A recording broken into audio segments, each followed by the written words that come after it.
Hi, good morning, good evening, good night. I hope that you can see me. I hope it's good lighting. Let me see. Uh, not it. Okay, well, I'm gonna just leave it. I hope that you can see me.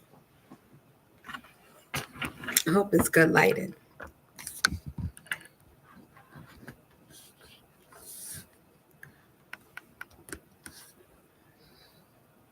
Well, either way, I think this is good enough. You can see me. So, my name is Queen. Good evening, good night, wherever you are. I want to share a prayer. It's called Thank You to the Most High. You know why you give thanks? It's like this. Thank you, Lord.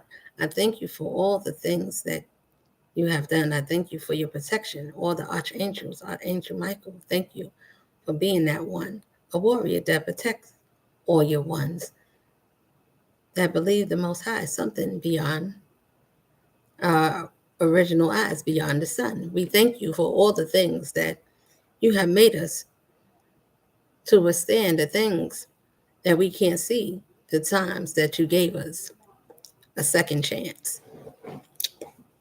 I thank you for your grace and your grace upon these, upon us, upon me.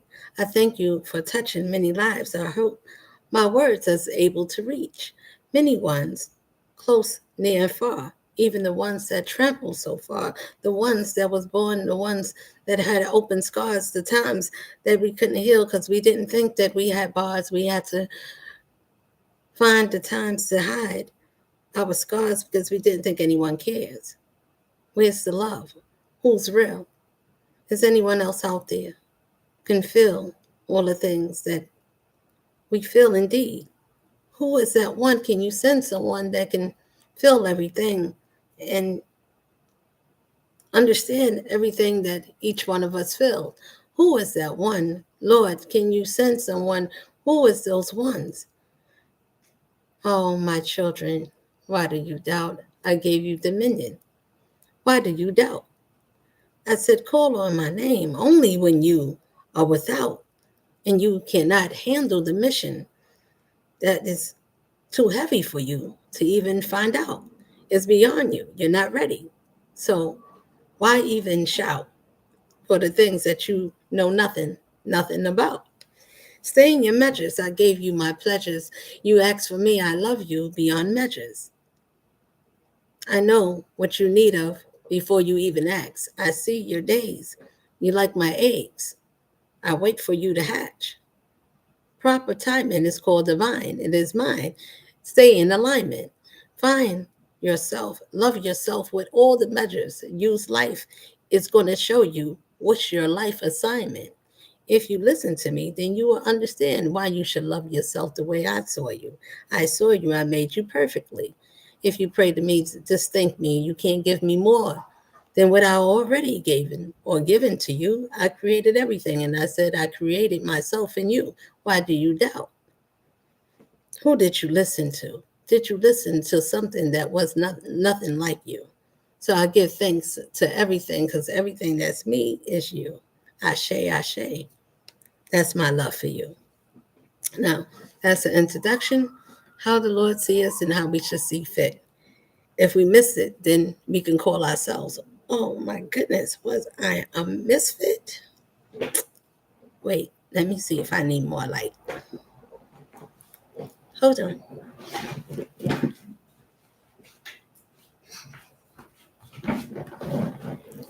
Okay, I think this is better.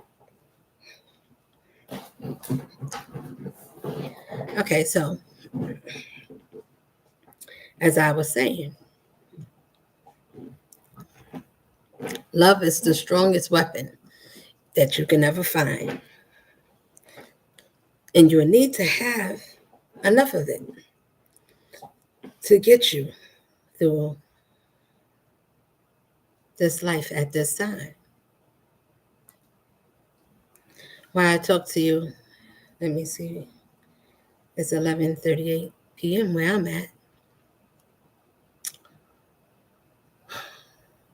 My name is Queen B, and I come to speak to you as I've been instructed to. So I want to share some things. I'm I'm not I'm getting familiar with speaking out on YouTube. That's not. I'm just letting you know that I'm also on TikTok and Instagram. I haven't did it lately, but you will see. I had something in my spirit that said speak. So here I am. Oh, I forgot one more thing. Hold on before I share a little about who I am.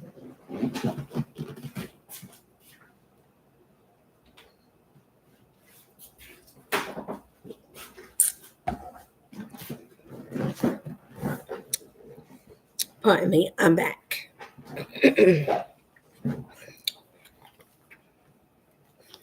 Okay. I'm getting more familiar, so this is me in the raw. So I don't try to be perfect.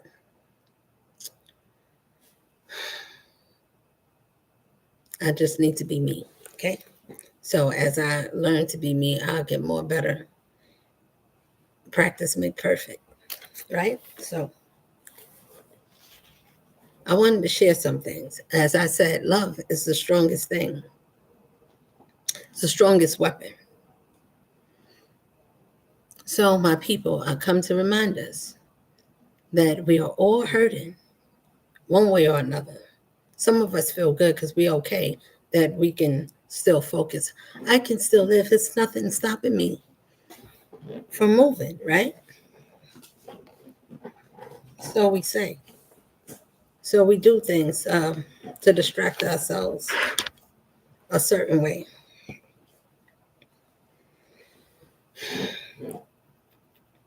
I learned if you have something, if everything is taken from you,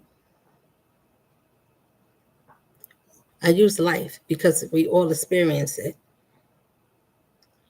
We all experience it. It's not something that is a secret. So I'm not going to tell you. Go ahead, my loved ones. It's something you can Google it.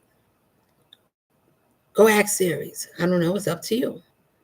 But if you know something that you can't ask a robot and it was your own life, who do you need to turn to? To ask them what? You ever seen a tornado or a rainstorm? Even if you didn't experience it yourself physically, you heard about it. It was broadcast. Surely you was told about it. You saw it. You understand what I'm saying? You saw a picture of it. Whether you know about it, you was there, you experienced it yourself, or you have knowledge of it. Either way, it's life. Somebody experiences so we can tell about it. Make sense? Of course. This is something that we normally do. To get through this life is something that we forget to do. And it's not our fault. It's not our own purpose to mislead and misguide ourselves. Surely we must be mistaken. We came from a line, a lineage that stood for something. We had principle. We cared about things. We cared about being equal. We cared about being fair. If that is part of your temple, how can one go through this life and make life seem so simple? Well, like many of you went to school, got degrees, and graduated. I wanted to do those things too. Fortunately, I was only able to do 2 years in any of the schools that I went to. I went to the you don't have to have everything, but I'm gonna share something. You have to have a little something that make you want to be a little wiser than what you are. If you start at the bottom, you have to think about which road do you want to travel. It's two ways, it's two things, and you are both. And then there's a center that covers those two things, which covers many things, all in which. And both of those ones that make you the three, you find out how many, and then you think about my three is my trinity: yourself, your spirit, your soul. What you care about, what you think about, what do you live, and what would you die for? Follow those principles. You'll see which one you are. You'll see if you're a hunter or you're a fly that likes to stand on the wall. You'll find out who you are. If you journey, you'll see how much you grow. Are you a lion or you'd rather be an ant hanging with the cockroach? Either way, you get to know. Life is going to tell you, especially if you came across a true one, they know which animal spirit they hold. So be careful. Everybody is not meant to be bothered because people got a different way of living life simply. We learned some lessons. That don't mean that we did everything correctly. It means that we had to take a what they call a gamble, a sacrifice, whatever you want to use. I call it, you don't know, but I want to find out. Okay, what y'all call it? Mess around and find out. Sometimes it's a good find out, sometimes it's not. But if it's nothing life threatening and it's not harmful to anyone or yourself, then take a chance on it. I don't know. You got to determine if that's a good chance to take on yourself, whether it's drugs is something you never did, but you see that, oh, I don't know, I never tried this, what it does. And you find out, oh, okay, well, somebody else's experience is not yours. So you get to see how far you're willing to go down the rabbit hole. If you never wanted to be that curious, you'll stay out of that place. That will never be someplace you will be a witness. You'll witness the outcome of whatever that path chose for those ones. You would be conscious if you are. Sometimes some of us got to live on the wild side. We got a shadow side. We're not meant to be nice and dainty and calm. We're used to destruction. That seems like more fun, causing dissension, somebody backbiting, somebody causing a distraction, somebody starting trouble, somebody seeing somebody's reaction. Oh, that's fun. Oh, did you hear what such and such somebody did with, well, what's his name? Places and people wind up saying things to people that they shouldn't have said. People wind up in places that you never think. Then somebody ended up in somebody's bed that they never thought that they could ever had, and somebody giving head to somebody that shouldn't have had. What is going on? This world, sometimes it can make you mad if you experience anything called betrayal, deceit. Somebody's lost, somebody died, somebody was a witness, somebody killed, somebody saved somebody touched the light, somebody saw something, somebody almost made it, somebody didn't make it, somebody was scared that night, somebody light a candle. I need to pray, whether it's in the morning or the night. Something is happening, is what I'm saying. As I speak, these things is happening. Somebody's scared, somebody's hurting, somebody's child, somebody's screaming between the sheets. What is happening in the dark? What is trembling under our feet? Do you think of all the noise? Do you ever think, let me quiet myself? Let me hear what this world don't want us to hear. We should be able to hear through our spirit. If you don't know me, you knew me before you saw me. You said, Lord is sending something. I don't know. Think about it. Are we not those ones that much in our own Bible stories? Are you not your author of your own life?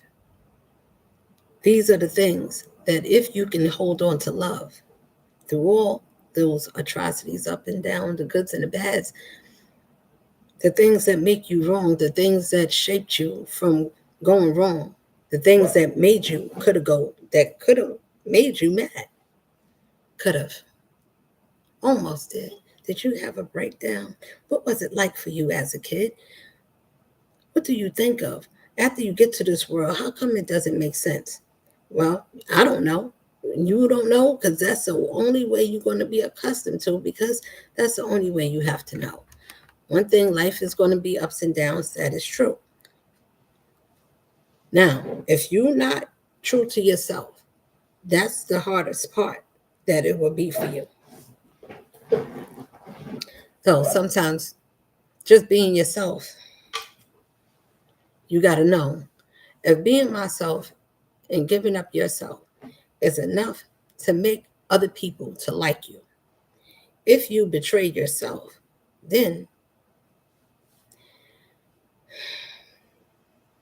you deny yourself. You are your own enemy. You don't acknowledge yourself. This is why they made church and they said, go to these places so you can discover, not you, because you can't compare yourself to God. Why? Because you was marked as an unknown. That's why they got the X. X is what? We're not talking about uh, Malcolm X or DMX. Listen to what I'm saying. If you don't know yourself, then you unknown. Or you could call yourself a you. Either way, they use the X to say to X out something that don't exist, or it's unaccountable, it's non-applicable, or non-applicable, whatever it is just not. If you see yourself as a not, these are how you tell. The ones that care about life and living life as a robot. Follow follow attention. Everybody's pay attention, be in line, stay in time. Don't think about using, actually. They want you to think, but not too much. All right. Let me don't say too much in that way. Let me say it to you in another way.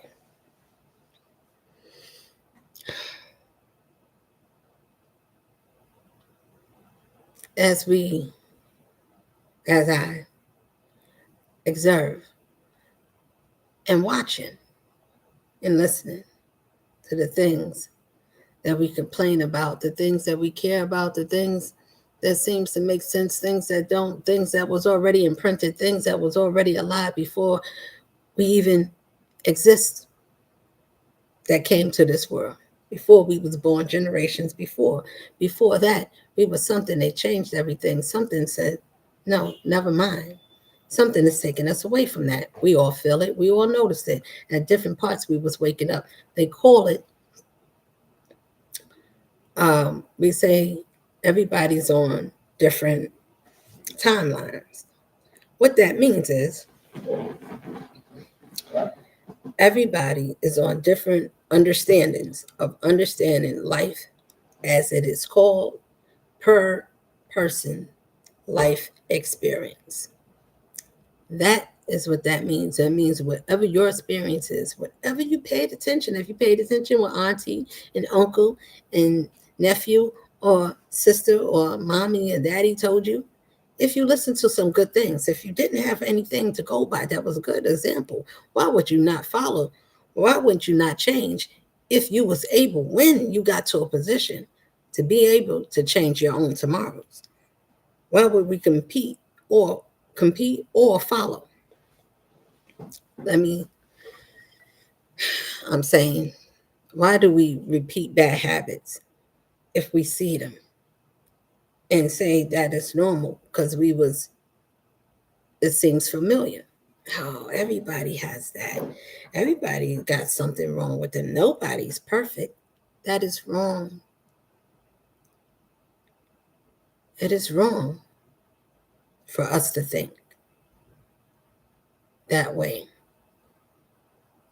Okay, let me the choice of words. Why I say I gotta explain why it's wrong is a disineffective way of thinking. So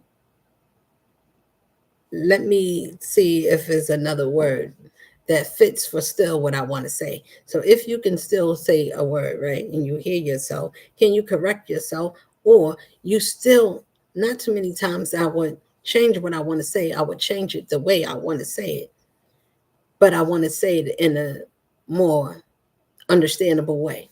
So let me demonstrate what I'm saying.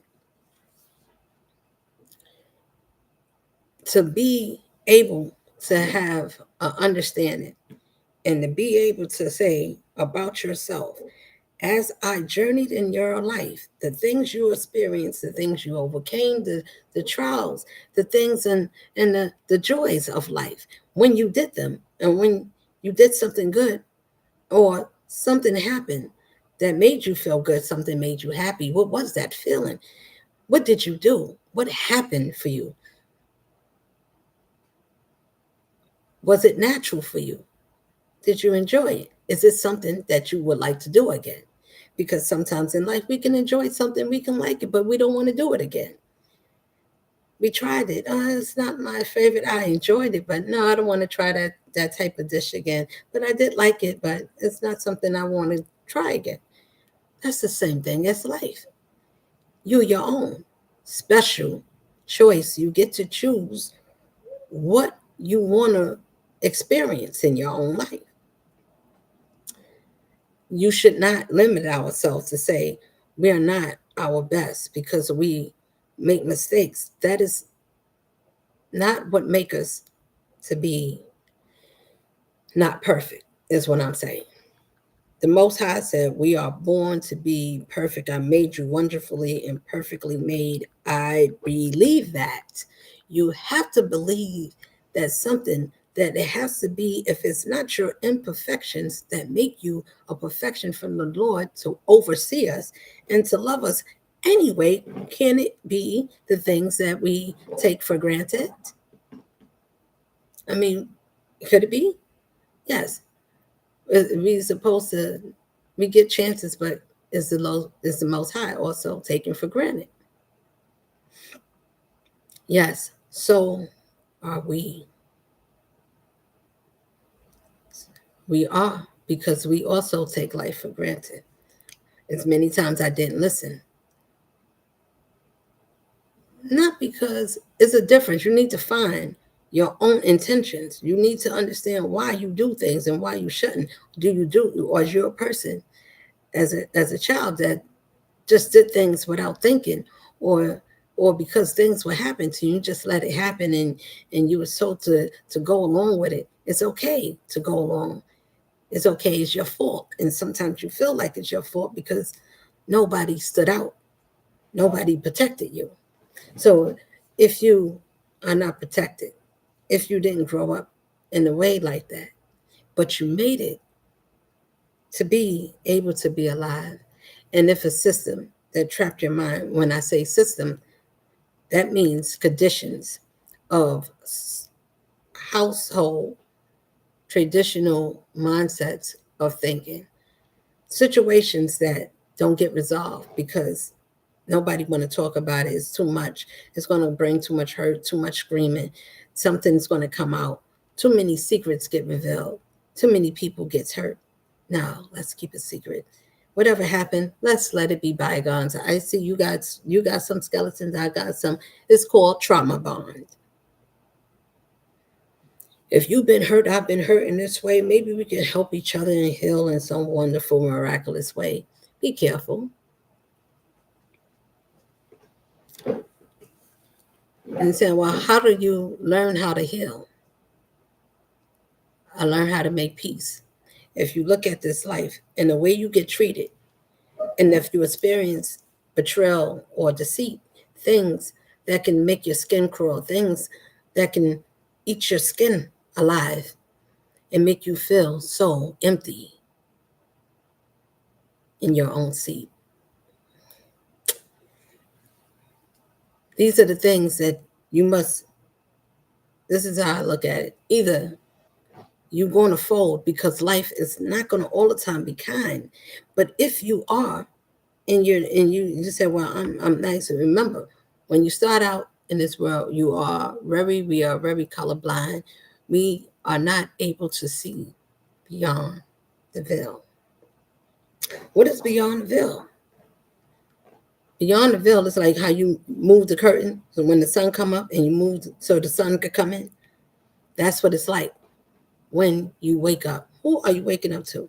Yourself. What you mean, waking up to myself? Well, if you paid attention to your life, you will understand that these are the measures that don't make us to be less than, because certain positions in life forced us and backed us into corners. So you see the choices that some of us and the routes that we took. Now, some did it because they had no other choice, and this was a quickest way to survive. So, do we judge or do those people look for some remorse? Some don't care if they get it or not. If that's the way to feed my child or to feed myself, it's to give up myself. I'm caught in the corner. I chose the path that led me down this lane. Now I need protection. Here comes the other part. Mr. Dingaling. Listen, I'm not laughing at anybody's choices. What I'm saying is some of those things lead to one thing. So you need protection. Who's the protection? What I just said. You need one of them. And they say, I'm your protector. I'll protect you if you go in the club or if you're on the street, whatever lane you chose. And then you got some women and some men that said, well, if I'm going to be something, I'm going to be it to myself. Some people still have something about them that they're willing to keep, even if they go down the dark alley and they sneak a double life. And they made all kinds of things and they put all kinds of things. So imagine to have a curriculum, a party, communities that can confuse a nation so loud and live and out loudly. Do we not think about how was that? How was the enemy able to deceive all the people and say, well, how come they was lost in the wilderness? How come this? How come that? When they say hidden in plain sight.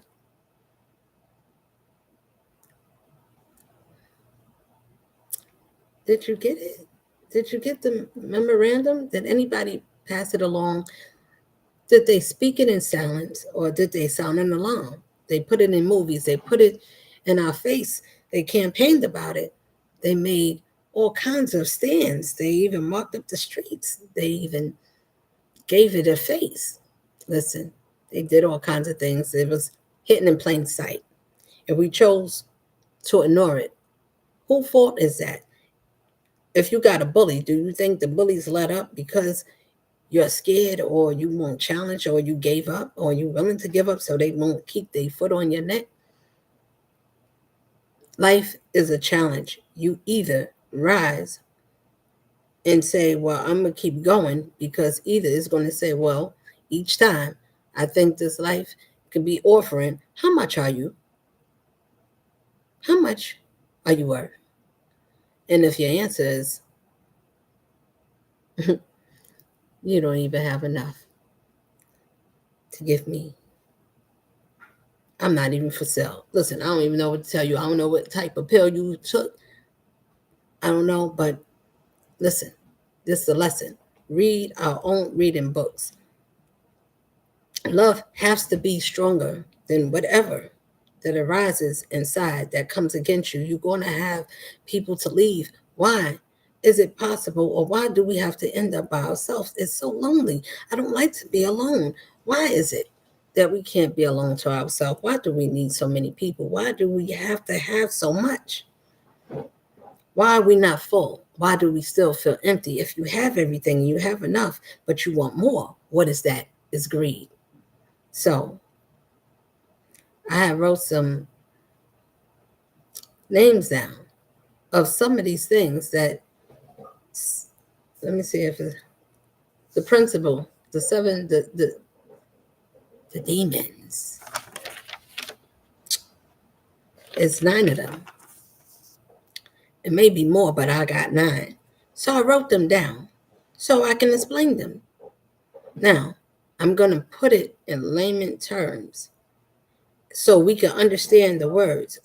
For people that never read the Bible, you don't need to read the Bible. You need to know right from wrong is basic. Nobody needs to tell you how to write your name or spell it backwards or forward. Why? Because you already know this. That is why, if you never read anything, you still know If you cross somebody that you shouldn't cross, if you take something, if you misuse someone that didn't need to be misused, if they was careful and they was kind to you and they shared with you and they was thoughtful and they even thought of you, they was there not all the time, but they was there when you need. Do you remember those people? Did you have to still, or was they able to give love and content that they protect you freely? So if those things was missed and it was misused, you can't say you didn't have it, or you can say, I didn't believe that was you. These are the actions of the Most High. So if the Most High is planted in you, why wouldn't you be the actions that you said? You should believe that way. It's not something you need to have. You need to have it in you. You should be able to think and walk that way. Why should you be penalized for the things that makes you natural that way? People don't like what makes you this, what makes you that. For the ones that learned that life is hard and then punched you and you said, I'm going to punch you back. If you hit me hard, I'm going to hit you right back. If you can't hit back and you just saw it, sometimes you lay there and heal, because sometimes it's too much pain. It makes you sore. You can feel it. It's almost like, it's just like being in a fight. It's the same. If you beat up in the background, if you beat up in the physical and it causes you pain, somebody fighting you like this, punching your arms, hurting your legs, giving you scars, scarring your eyes and hurting your brain. These are the things that cause us shame. But why are we ashamed? Because someone we love made us feel this way and they did these things to me. And then what's the other part? If someone do some things and they do it behind your back, but they use spell work or other things to get the same outcome, but so you can't see them, so they throw rocks and hide their hands. If you don't know what fight you in and you don't know how to fight and it's fighting in back of you, and these are the things you can't see, the Lord said, these are the parts that I say call on me, because these are the things that I can see and I can help you. Naturally, if you believe, then you say you do. I believe, so I say I do. I believe that if you look, everything in the Bible may not, everything is not chronologically in order, but the truth is in there. The Lord revealed it. If the Lord said it, I believed it. What do you need to have in this life of faith, of a mustard seed, if you don't believe anything that you are capable of handling? You need to have a little bit of faith. That's what that means. You need to have a little bit of faith in you, that you got to have a little bit of confidence that you learn some things after you become an adult. And if you could move your hips and you can be a nerd and you can be a bookworm, if you could be a scientist, if you could be all these things, surely you can account yourself to say, I'm somebody that's worth listening to. I do know some things. Let me try to see if this works this way. If you, your own scientist, and scientize yourself to see if you learned anything, did it work for you? Are you a chemist? Did you learn how to chemicalize yourself? Did you find out the mysticals and the ingredients that mix good with you? If you didn't find those things, then you didn't live by light. Let me repeat that. Archangel, somebody don't want me to talk right. Rebuke that and return to sender immediately. See, just like that. That's how I believe it, right? That's how that go. You have to believe something that is happening to you or through you so you can know that you're capable. If you don't know what you're capable of, how can you say someone or pretend to be strong if you believe that we listen, it's not our fault. It's something that we was all taught to go outside. That means like a microscope. You got you right here, but you everywhere else. While your eyes is looking at everybody else, not you, not what you experienced, not what life did to you, not what life was making of you, not you appreciating when you didn't appreciate yourself, and then you found why you should appreciate yourself, because you're the only one that made it through the things that you went through. You're the only one that can be yourself if you ever learned any good thing about you. For the people that did not appreciate what they did and how they did it, and they thought that the way they was doing it, how come they not getting recognized too? Well, there's two ways. Which choice did you choose? Was you a Cain or was you a Abel? Was you your brother or sister keeper? Or did you just want to keep what your brother had because you liked the splendor that came with it? Or was you evil to your sister or your brother? Which one was you? So you can understand why everybody can get a simple analogy, understanding of a little synopsis of why my life happened the way it did. What choices did I make when I did this? What did it lead to? What what did it lead to? What actions did I take? You don't need to be perfect. Let life happen. It's supposed to, if it's going to make us cry, let it make us cry. If we're going to hurt, let us hurt. You need to feel everything so you can feel, is it worth me giving up on myself? Or is it enough to help me that did I cause my own hurt? Or did my hurt come from outside? If you can answer your own question, then you get your own self. You can answer your question. If you can't, spend time, think about it. You need to sit down with yourself. You need to analyze. Think about it. You can figure some things out if you stay still enough. If you don't know an answer to a question, then you should think about, what did it make you feel? Why did you feel it? What make you go after it? Is it something to make you better, or is it something surface that you like to feel? Then you can answer the questions, are you serving yourself, which is the God of this world, to get clicks and giggles? If these are the things that we live for, then we can understand why. I don't know, we ain't going to understand, but I'm going to tell you. Whatever it is that we consider to be important, and we say, God gave me this, he helped me to get my business off the ground, or whatever it is that I use. I couldn't drive and I got my car. Yes, there's a such thing that is possible. But remember, it's the God of this world, and people go to church and other religious practice. So if the distraction deceived the whole world, where would that distraction be? Boys and girls, ladies and gentlemen, kings and queens. Let's pay attention. If it's hidden, where would it be hiding at? What would it want? Let me read some actions. Let me take you there. Listen. And now I'm going to explain. All right. So these are the seven princes, but it's nine altogether, right? So I'm take you through one.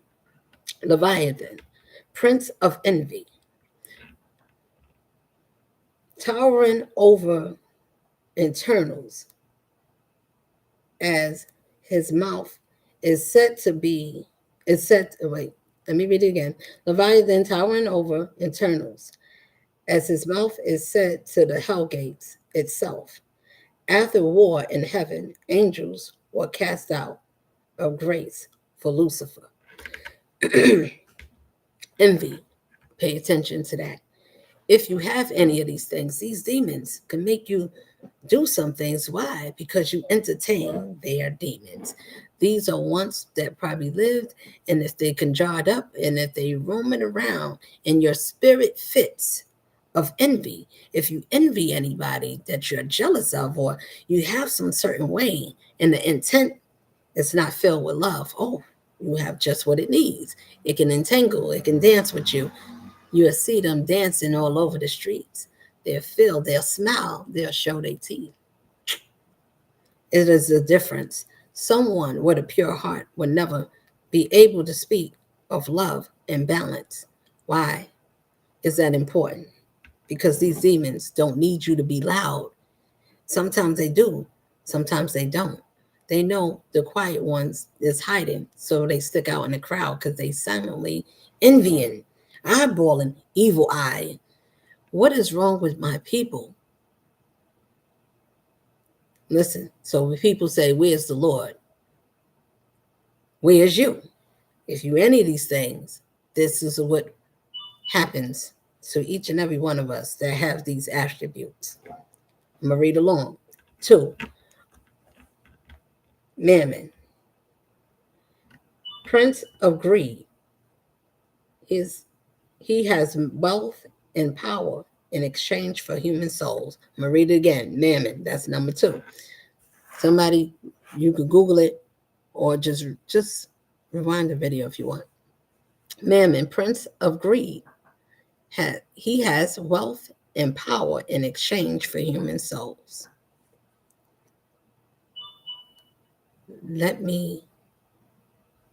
Okay. So greed is exchange for wealth and power.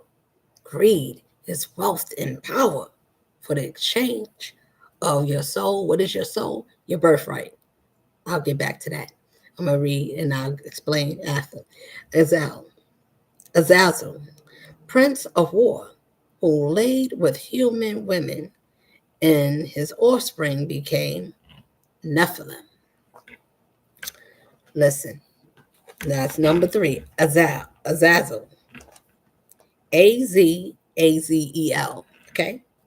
Prince of war, who laid with human women,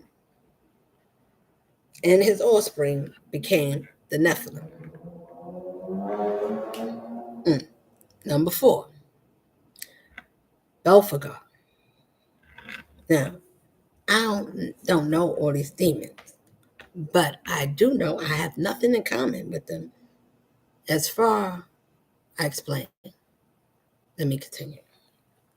Belphegor, prince of sloth, lord of fire, banished from heaven for remaining neutral during a war.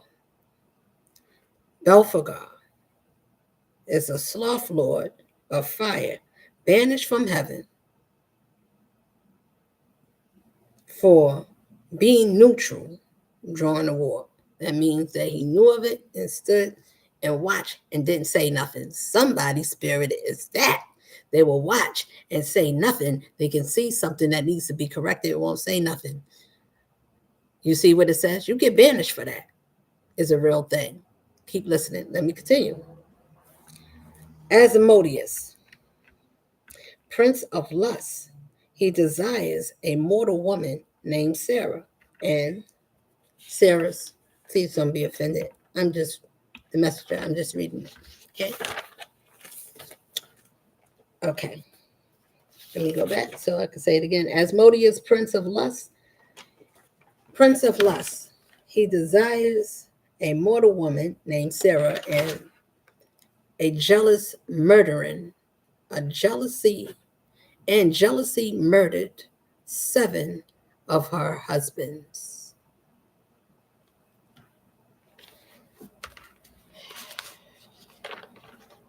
Asmodeus is a prince of desire.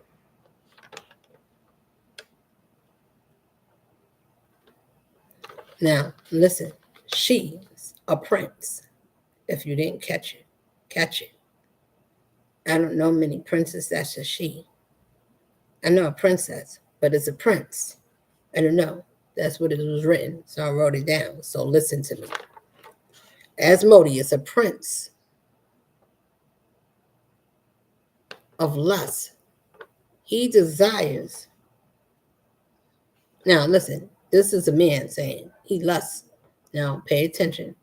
These are people today that lust after mortal women named Sarah, and jealousy murdered 7 of her husbands.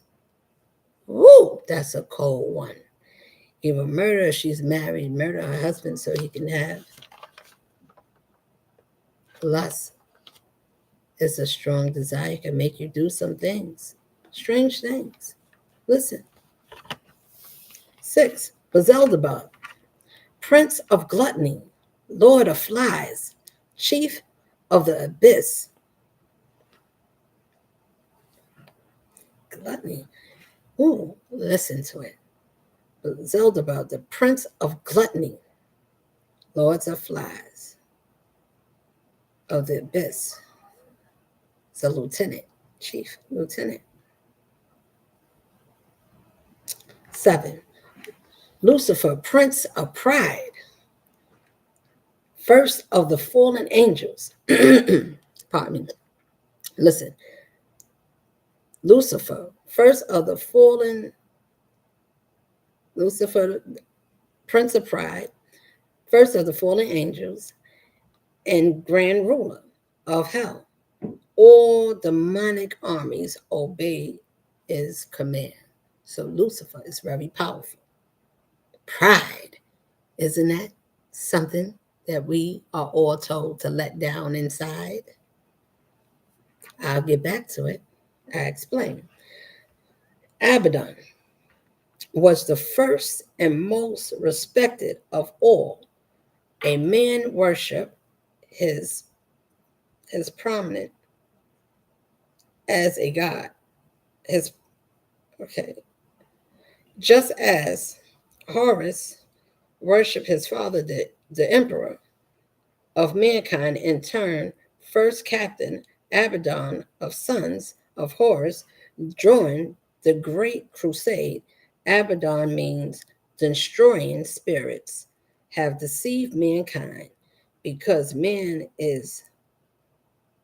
he does not realize that he has been the dope of destroying spirit. The dupe, sorry. Same thing, either way. Dope, dupe, either way. Now, I'm going to read that again. Abaddon was the first respected of them all.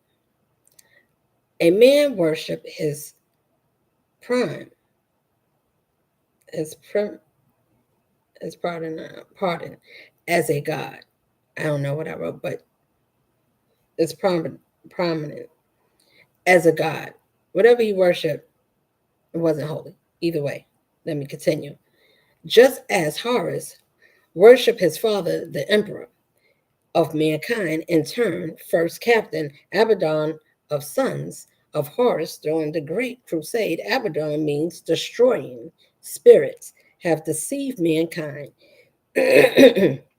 because he does not realize that destroying spirit. He does not realize it as a destroying of spirits. That's what that's saying. Number 9, Apollyon. The destroyer launches fiery darts at Christians who blocks them with his shield of faith until he can finally and fatally defeat Apollyon using the sword of mastery. Now,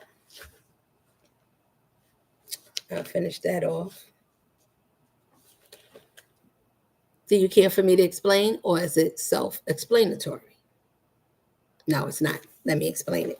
Okay.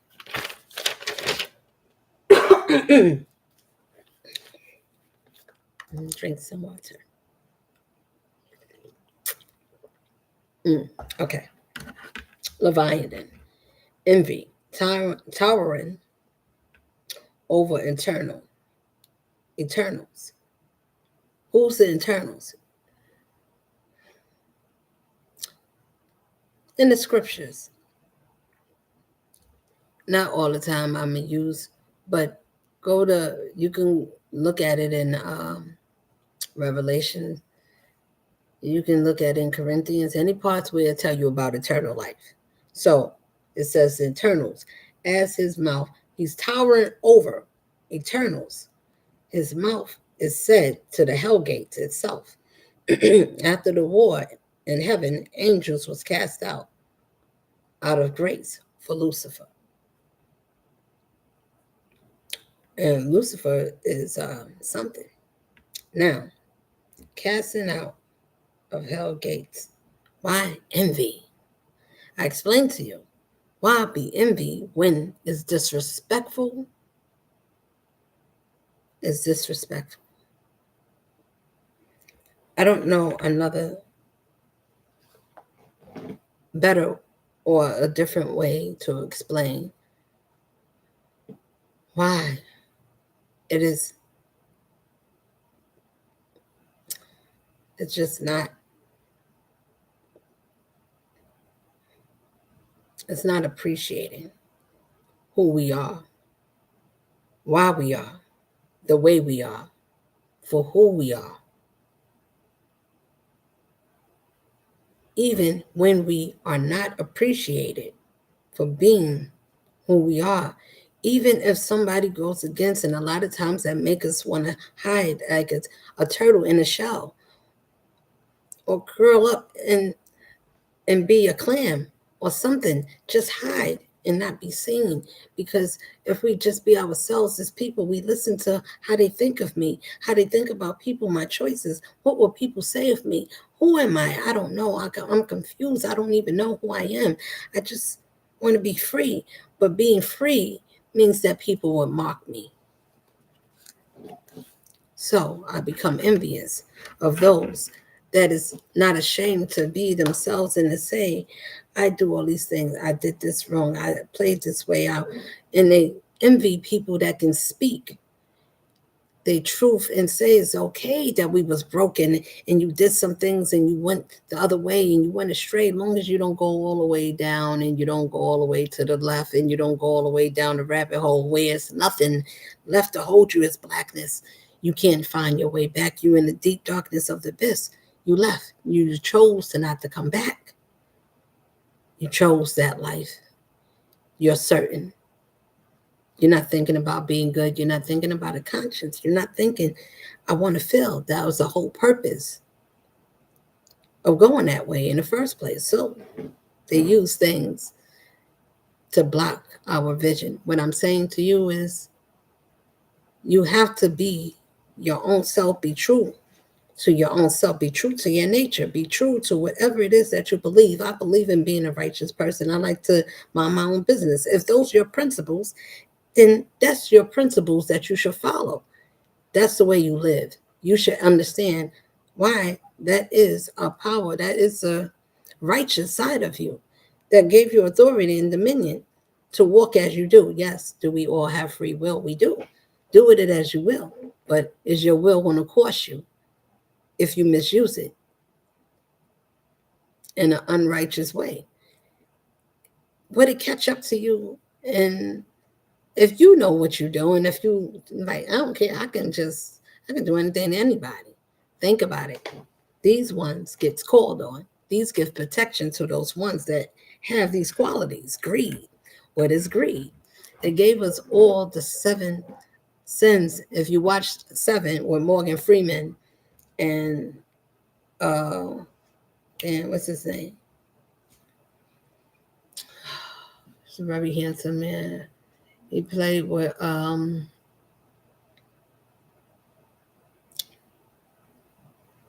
Julia, Angelina Jolie, Brad Pitt. That's his name. I knew it was going to come. I said, just think about it a little bit. You'll get it. It'll come to you. The things of this world that we get to celebrate. Thanksgiving. What would Thanksgiving be considered?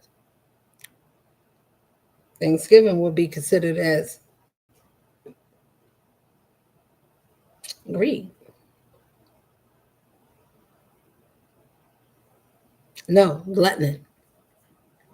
Why? Because that's when we overeat. Christmas is greed. We want more than what we can see. We want people to buy us things. We look for things to be brought. But if it's Chris and it's a mess, why don't we do things that is Christ in us that is a must? Togetherness, sharing stories of getting to things and seeing the things that it made out of splendor. Not saying those things is not important to exchange, but why do we put more attention on the things of buying things and exchanging those things and the thinking about the life that you lived and the joys that it brought you out of? Why don't we celebrate for those instead of because of a holiday that comes once a year? Okay. I mean, that's what we did. When you stop celebrating something that's not real. I knew Santa Claus wasn't saying, because I lived in the projects and most project kids, as you children, it made you feel some way. How come fat man suit, big jolly red man with a big bag and some reindeers could go down a chimney and have some cookies and milk? The kids that didn't live in the house. And this was, displayed as cartoons. And it was showed in movies. So it always showed that we was not the ones. We was not the good ones that was blessed. Self-consciously, as a child, it puts a different impression without knowing on your worth. Now, we looking that we, even if you get, it hope you overlook because it don't look like that. How come we don't have a house? That means Santa Claus and parents that did a disservice telling their children about Santa Claus. You are Santa Claus knew if you was bad or naughty or not. I know when you are sleeping. Look, follow me. I know when you are awake. I know if you are bad or good. So for heaven, goodness sake, oh, you better watch out. You better not cry. You better not cry because I'm telling you why. Now listen, that may sound like that could be the Most High, but nobody could be wrong. Take a different listen. Look at it from a different angle. Listen to the song. Listen behind the word. You better not cry. You better not shout because I'm telling you why. Santa Claus is coming to town. So if you've been bad or good, and you can't see, but it sees if you are.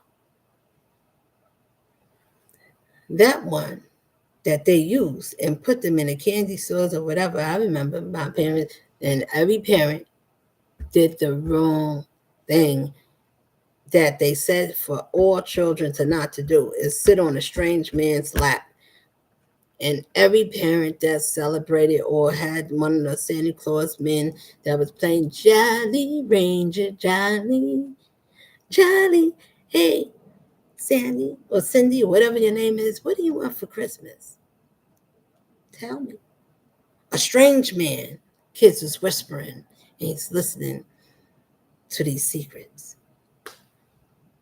And the parents know what their kids want. So the parents is ultimately Santa Claus.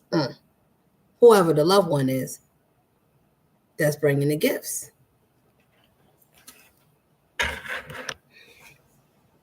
I'm just saying, the things that we was told not to do, a lot of us went the wrong way, did the wrong things, went against ourselves, became hypocrites without even realizing it. Because I remember my parents would say, don't take no candy when you come from school, go straight home when you were school age enough to come home. Don't take nothing from no strangers, don't take no candy, don't, because we know that back in the 70s and for me, the 80s and 90s, that's when, you go into school and you have people that got cars and they go around the schools and they look for innocent children to snatch or to take it. Hey, little girl or boy, you want some candy? Where's candy at? Halloween, Easter. Children's.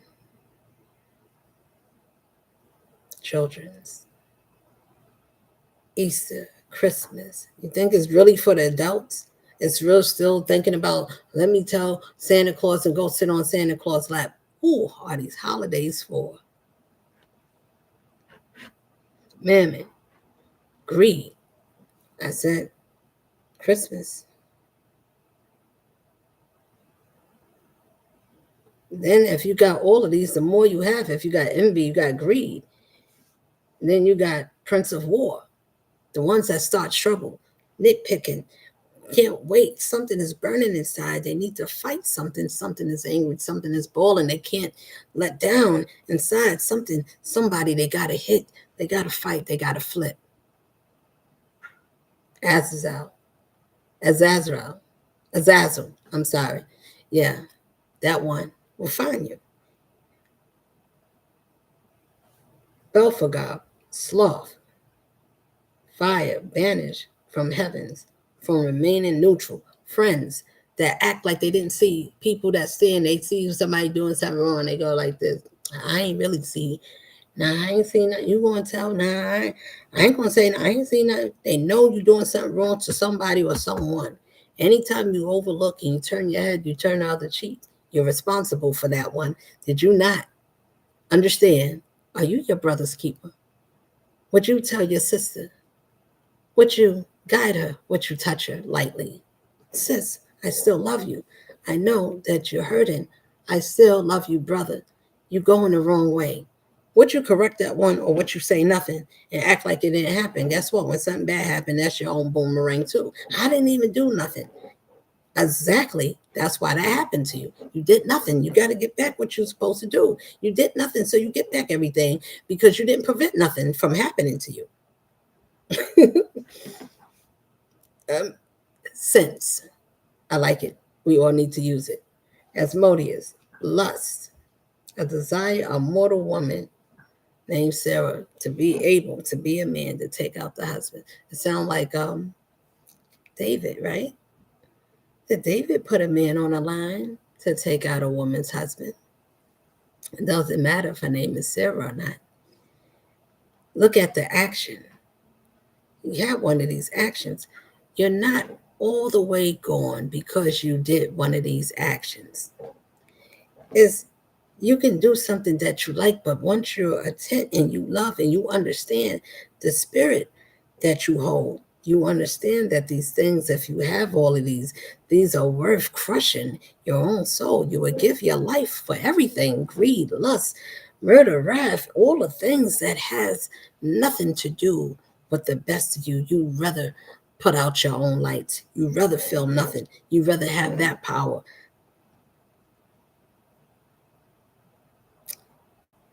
The weak way. You don't want to do nothing to earn it. Why? It's too much. Those are cowards. They are not able to face who they are.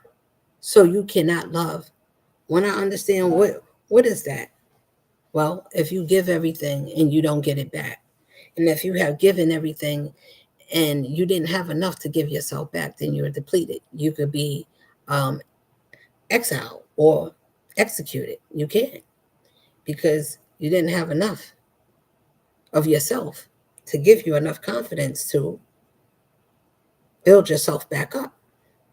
You have to be able to have your own faith. That's supposed to be enough to fill up your cups. But if it's being filled to everyone else, and those everyone else don't deserve it, learn the lesson of life as I did. They didn't deserve it. So if the Lord took away anything or anybody that hurt you or deceived or whatever it was, or they just was traveling a different way, nothing bad happened, just that you was going your own way. Sometimes it's peaceful that way.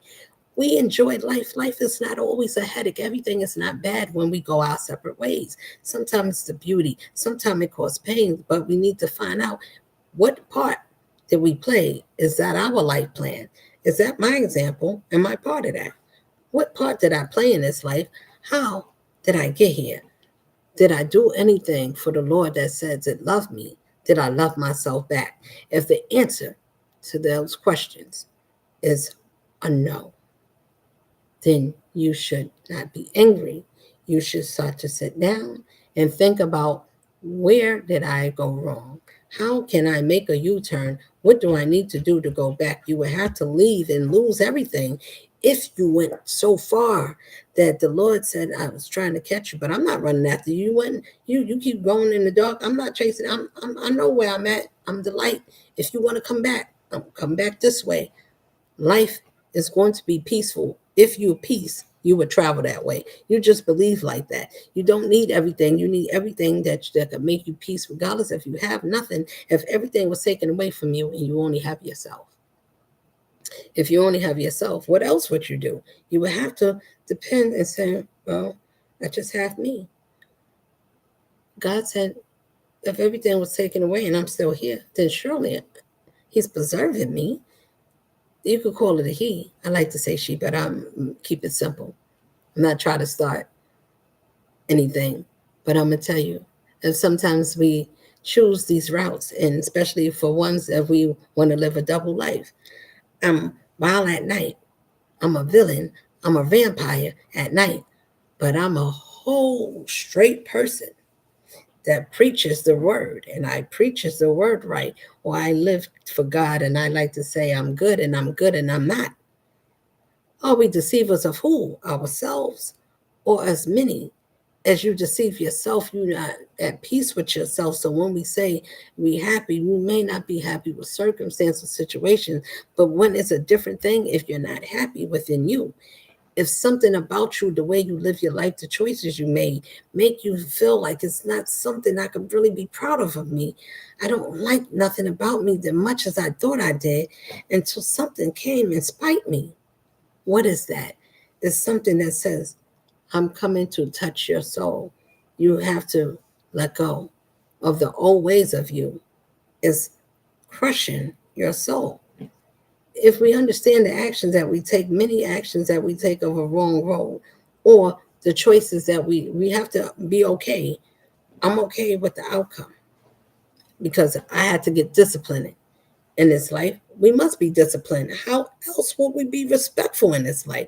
How will we know to be appreciative of the things that somebody didn't have to say, I love you, even if they saw that your mother didn't or your father wasn't around or he wasn't a good example. Somebody could have just let you wander off. Somebody didn't take care of you. Somebody did take you under their wing, but they wasn't a wingman for you. So when you go through these things and you wonder, how come, who's these people? Is there somebody that ever exists that can get through these things and tell how you get through this? How do you understand if you have these desires? If you got a lot of sex and you got less, surely you're going to burn at some point to fill our desires. It's worldly. That's when we in the world said to come out of the world is not to be enticed, because these spirits is looking for somebody that has those energies in them. And when they come across somebody that don't have none of those, they don't care about clout and people liking them and, oh, somebody want, I want somebody to see what I'm wearing, how much money you spent. Universally, in the Lord's eyes, think about how that must look when he said, don't bow down and don't worship anything more than me. If you look to me and trust that I'm using you, then be okay with the fact that the Lord is going to use you to walk a certain way to confuse, and the enemy is going to be looking at you. They jealous. What can they be jealous of? If something is different in you, it's something that no one can say they can be. They can make believe I can steal her words. I can steal her. I'm just saying people could steal whether it's a him or her. I'm speaking in general. If it hits anybody, if it rocks anybody's bones, if it tickles, if it sends a chill through your spine, if it rottens your bones, then I'm talking to you. Then it's time to change. Something about you surely must be some pain that you need to want to exchange. But if that exchange is in the intent of causing more harm than what you felt, you did not learn the lesson. You did not. Then, if it's to make you angry, instead of to make you feel remorseful, it's not bowing down to something or someone to be forgiven. I forgive that one. What do it cost you? It will cost you everything if you ever offended something that wasn't supposed to be offended at no point in time. Why don't we respect ourselves? And the Lord said, if I gave you my best, my ones, why won't you be your best for me? Why do you settle for everything? Why do you let things touch you? Why do you show every part of your body? Why do you exchange? Why do you want to go away from me? What makes you ashamed? Who told you to go away from me? Who told you to do these things and mark your bodies? And I'm not talking about people that get tattoos only, but those too. If you're marking your body just because it looks good, you have no idea what you're putting onto you. So for the ones that is lost, people that do things with intent and you know what you're doing, I'm not talking to you.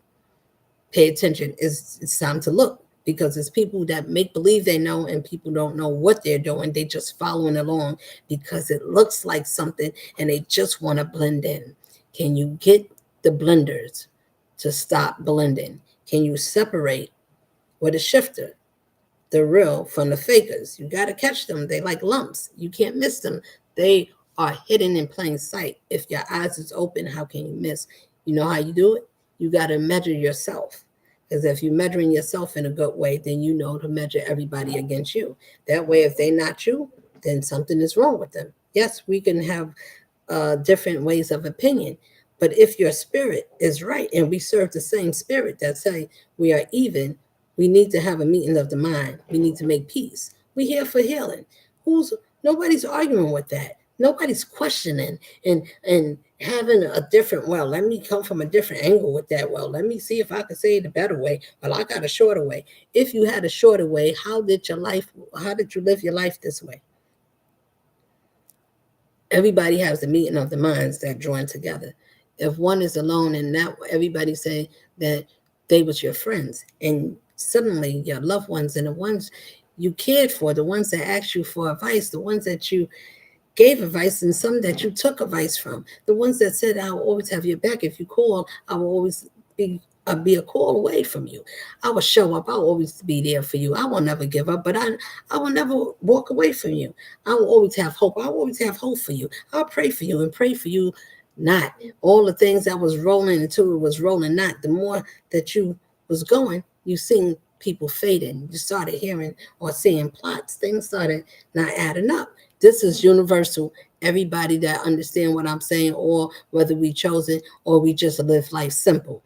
Did you pay attention to the ripples when things and be misplaced in your life? Things start being rearranged. Your furniture is being rearranged in life. It's not just furniture when you go to a furniture store. It's your pieces. It's your family. It's the ones that you call your defense. It's your linemen. It's whatever you want to call. If you want to use basketball, you got your offense. You got your defense. You got your the front. You got the what you call it, the centers.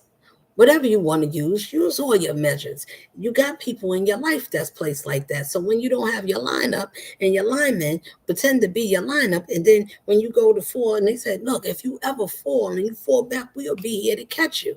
You know, whichever way, if you ever call and you need to fall back, we got you. When you realize that, nah, I better never not. So I never better did. If you don't know to trust those ones, if you see a little bit and you learn a little bit of a lot, you learn, yeah, I don't trust everything because I got to have something for self. If you can trust those ones, is a wonderful thing. But what happens when you that wonderful thing and nobody got your back, but they listen to everything about you, but don't take advice and don't give it back to you. Don't say the way they got it from. Everybody has something that was stolen from. So if we learned about being stolen from, whatever was stolen, was it something worth taking somebody's life for it? Was it something worth punching somebody's eyes out for it? What happened? I had many lines to be crossed. Many, yes, doing well. Damn, don't you feel like you want to beat that person up if they did something, or if they slept with your man, if they slept with your friends and they kept many secrets with your family and your friends, and they did things to go around you, and that they did certain things and they made clowns and made fun about you and slept in secret and talked about you. What about all those things? Wouldn't that make you upset? Would that make you want to fight for them? Would that make you cry? Would it make you hurt? Well, to be honest, yeah, it did. Do it still do? No, because when you heal, that's what it's supposed to do, not make you hurt. But not for the same reason. Everybody has their own way of dealing with pain from people that deceive them or hurt them or crush them. Why? It's the American way. Either way, what I'm saying is these are things that we experience time after time in this life. So even if you got hurt and somebody crushed your feelings, they didn't receive the love that you was given. Those are the wrong ones. Those wasn't the ones to receive it anyway. They didn't have it to give. They already. It's not because somebody got better and they became a better person. The man or the woman I wanted to be with them. How come they wasn't like that when I was? You did not have the ingredients to bring that person to the level where they needed to be.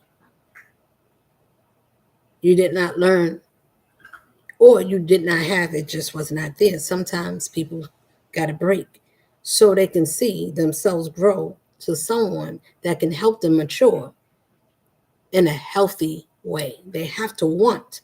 A person don't want, leave them. Don't cry for them. Don't hurt for them. Don't feel sorry for them.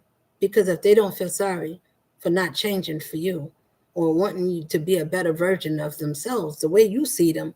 Like our parents want their kids to be better than them. Most of us, the good ones, right? And it's not about being good. It's about having these children to share something about themselves, to learn something about themselves. This this life don't tell us that. You go to school, you learn how to write your name, you learn how to be repetitious and do your objective and do nouns. And play in groups to see if you're a team player. They need to know they're helping you to get ready so you can be a machine, a mechanic with a mechanical mind to follow to the T. Oh no, I don't want to bend my job. No, you can still do your job. You should, but your job should not be who you are. That should be something that you do. If you doing something that you was meant to do, is it a job or is it naturally already a part of you? You see the difference? It's inward, not outward. But we was told to go outward, look and seek what you can find. Go look for God. What? Look, it's crazy. It's just that when you wake up, that's just how it is. You just like, wow. But I understand it takes a while. I'm not rushing no one, but people that's on a certain level, if you didn't get there, don't start trouble with somebody else's way of making decisions to say, I want to live a peaceful life. I don't like starting trouble. I like minding my business. I like keeping it simple. I like to have fun, but my way of fun may not be many people. So many people end up by themselves. So if you find that sometimes that you're alone, and you're traveling a path and it feels lonely. I thought so too. I said, am I the one? And I said, where's the other ones at? I can't be the one and only. It got to be other people that feel the same. Why do it feel so lonely? It's not. When you understand why you should be able to be by yourself, you need to understand your life at a calm pace. So if you're not intertwined, now you'll be able to silence out the noise. You'll be able to find your own peace. You should be able, whatever it is that you're going to cry or jump or scream, that now that your mind is rambling, you're starting to see the things and playing your mind back on things that you did, things you shouldn't have did. You should have made better decisions. And now look what it did. Now you're seeing yourself in a different light. Now you feel embarrassed. Now you don't feel so right. Be okay. That it's okay to have those feelings, to go through that. It's don't stay there. Pick yourself up. After a while, find a reason to start to care. If you're not going to go back to those ways, if you pay attention to what helped you to feel those ways, is it your feelings about yourself, or is it something on the outside of you that made you feel less than your own worth? If you didn't have $1, should that make you feel like you're nothing and I should feel less than myself? And they said, well, how you going to eat? You need money. Everybody needs that. Yes, we do. But why do you got to be willing to do anything to belittle yourself just to get it? If you tell someone or you say, Lord, I'm hungry or I don't have enough, send somebody or send a way, make a way, Lord. And you ask, why don't you believe that a way can be made for you if you know that it's supplying our needs and it knows the needs for you? If you are a product of the Most High and you say, well, surely it will supply my needs and see where I'm at and see that I'm not comfortable. It knows that I need things that I need in order to be whatever the Lord said I am. It will have to supply it for me. If you believe, then say you do. And if you do, then just believe. And after you believe, then say you got them. No.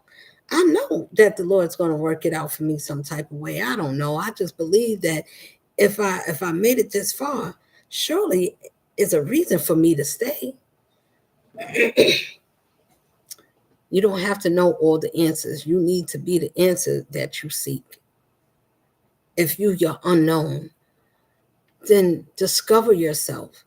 Rediscover Find out different things. Give your own self some clues. Find out that life was already talking to you. God sent someone to say, you're beautiful. I sent someone to let you know I was thinking of you. If somebody sent you something or sent you a note or gave you something to say good morning to you and meant it, you felt the love. It was consistent. When those that is not consistent and they say things with their mouth and they move funny, you can't trust them. Yes, I'm telling you the ways to figure them out. If you know that your word is consistent, you don't have to meet everything, but everything you say you do, unless you say, well, I need to postpone or whatever it is. But if you are naturally just yourself, how can you go wrong? People's going to question about you. No question can be answered that you can't answer because you're just being your true self. What can question you about being yourself? Oh, you said things that you know. Yes, you got warnings. It's real people out here that can see things. So if somebody tell you warnings and they said, listen, be careful, you should tread lightly. Be mindful how you treat others. Don't live this world walking blindly. Even if you're blind, do you really got to be blind to be blind? Or do you just cut off your own lights and walk this world blind with your eyes wide open, but your intuition is shut? You know what that is? That's walking with your third eye closed. That means you can't see your friends from your foes. That means that you don't know which way you're going to get crossed. You never know if you're going to get lost. You better trust yourself, because if yourself is going to help you to make good decisions, you don't have to, you need to make the best ones. If you don't know, then you need to use discernment, use prayer. We're not going to be perfect. We may not get everything right, but if your intent is righteous, then why wouldn't that follow you? If you peace, why can't you walk peacefully? It's a beautiful thing that can give you something of yourself. Sloth, all these things to be partakers in this life and watch things. Hold on a minute. Just give me 1 sec. I gotta charge it.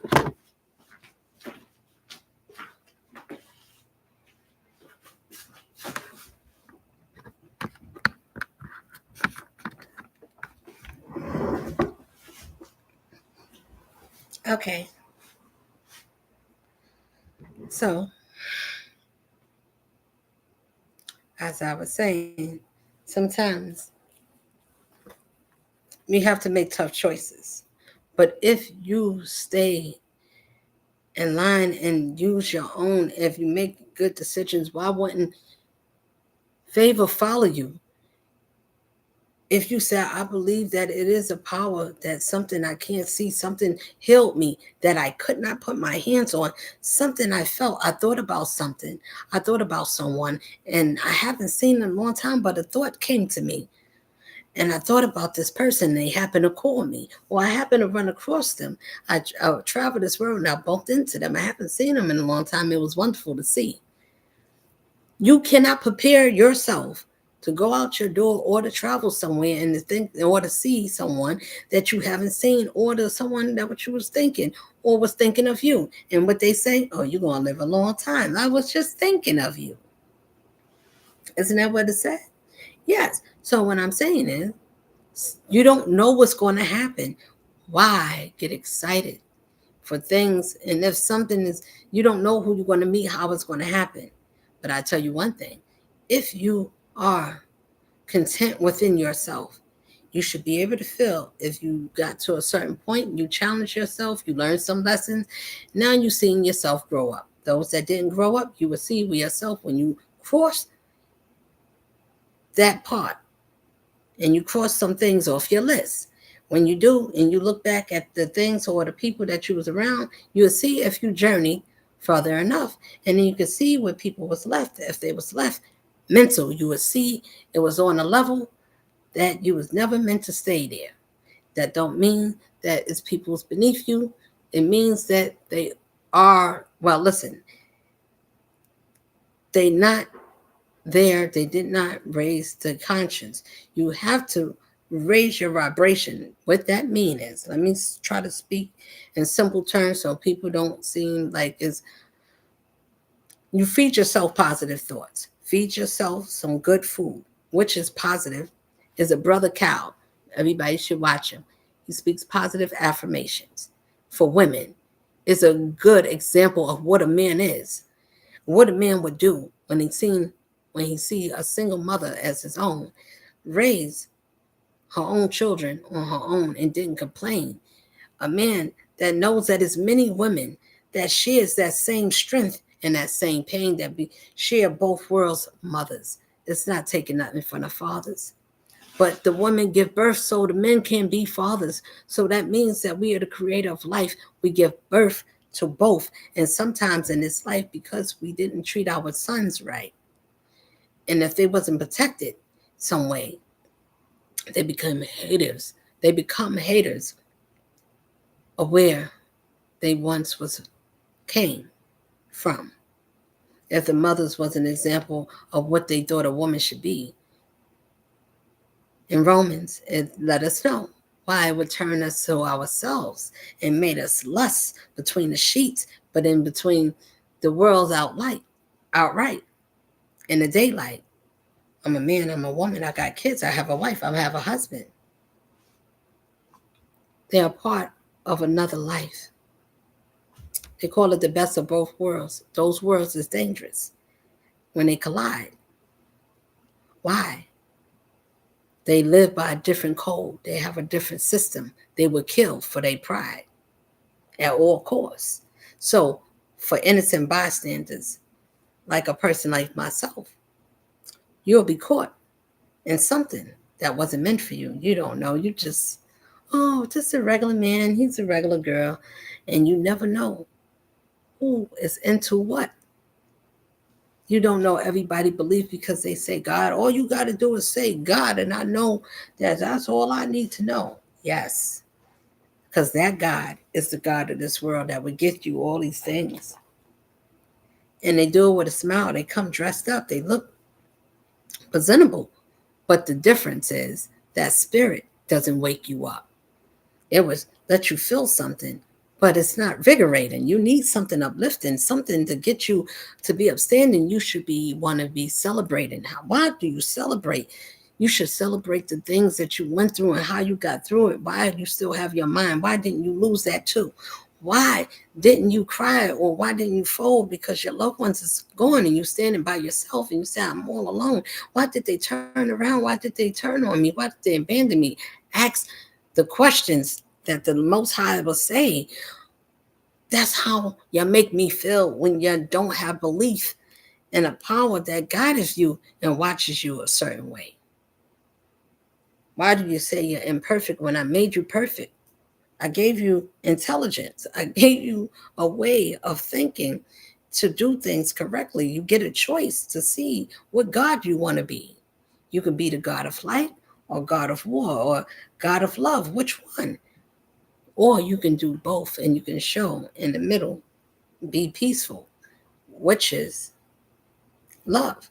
Love will bring you into all the things that you never knew, that you ain't never know everything. And you didn't know how this one is skilled at certain things. I don't know everything. I just know to be thankful and grateful and not hurt nobody while I'm traveling a certain way. Be to whatever it is that I want to be to me. Be peaceful. Speak life. Speak love. Also, you will get what you want if you measure, if you're coming somewhere.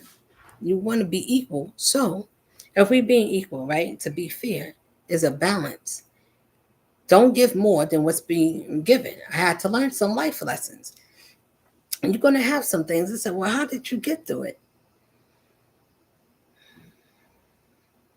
I took a deep breath and I thought, keep going.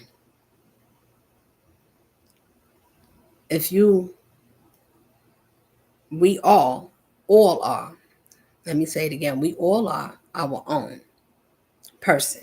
So what that means is we would have to be able to still function. It doesn't matter. We're going to be prepared for death. loyalty, happiness, all the things that life has to bring, tragedy, disasters, natural disasters, whether it's a storm, plane, bus, boat, whatever. So when these things happen, is it meant to make you unfold or to see how well we function under pressure? Is these things going to make you forget? Would you lose your way? Would this make a distraction? If you don't know yourself, yes, it's easy to lose your way. There's too many things going on. You got somebody's happening every day. You know how hard it is to focus on yourself and still think consciously and peacefully in a way that you can think. And if anything comes against you, you got a different spirit. You got a different type of peace. But either way, you say, look, Lord, you said you will vindicate, you will defend me. People's bother me. I feel things lurking I can't see, but you know all my enemies. Reveal them to me. If you speak a certain way and you command them, he said, I gave you authority. Use your dominion. If you're natural, you have that.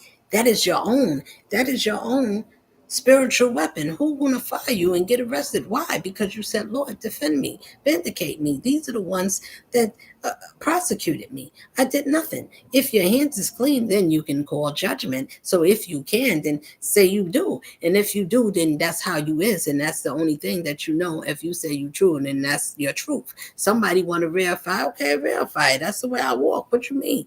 If that is who you are, then you can say, I traveled a way where I wanted to be peaceful and make amends as I go. That doesn't mean you didn't hurt a soul.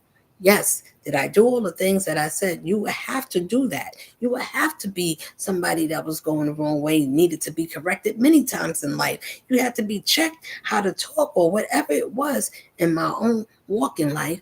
I needed to be reminded of how to speak or why you talk out of turn.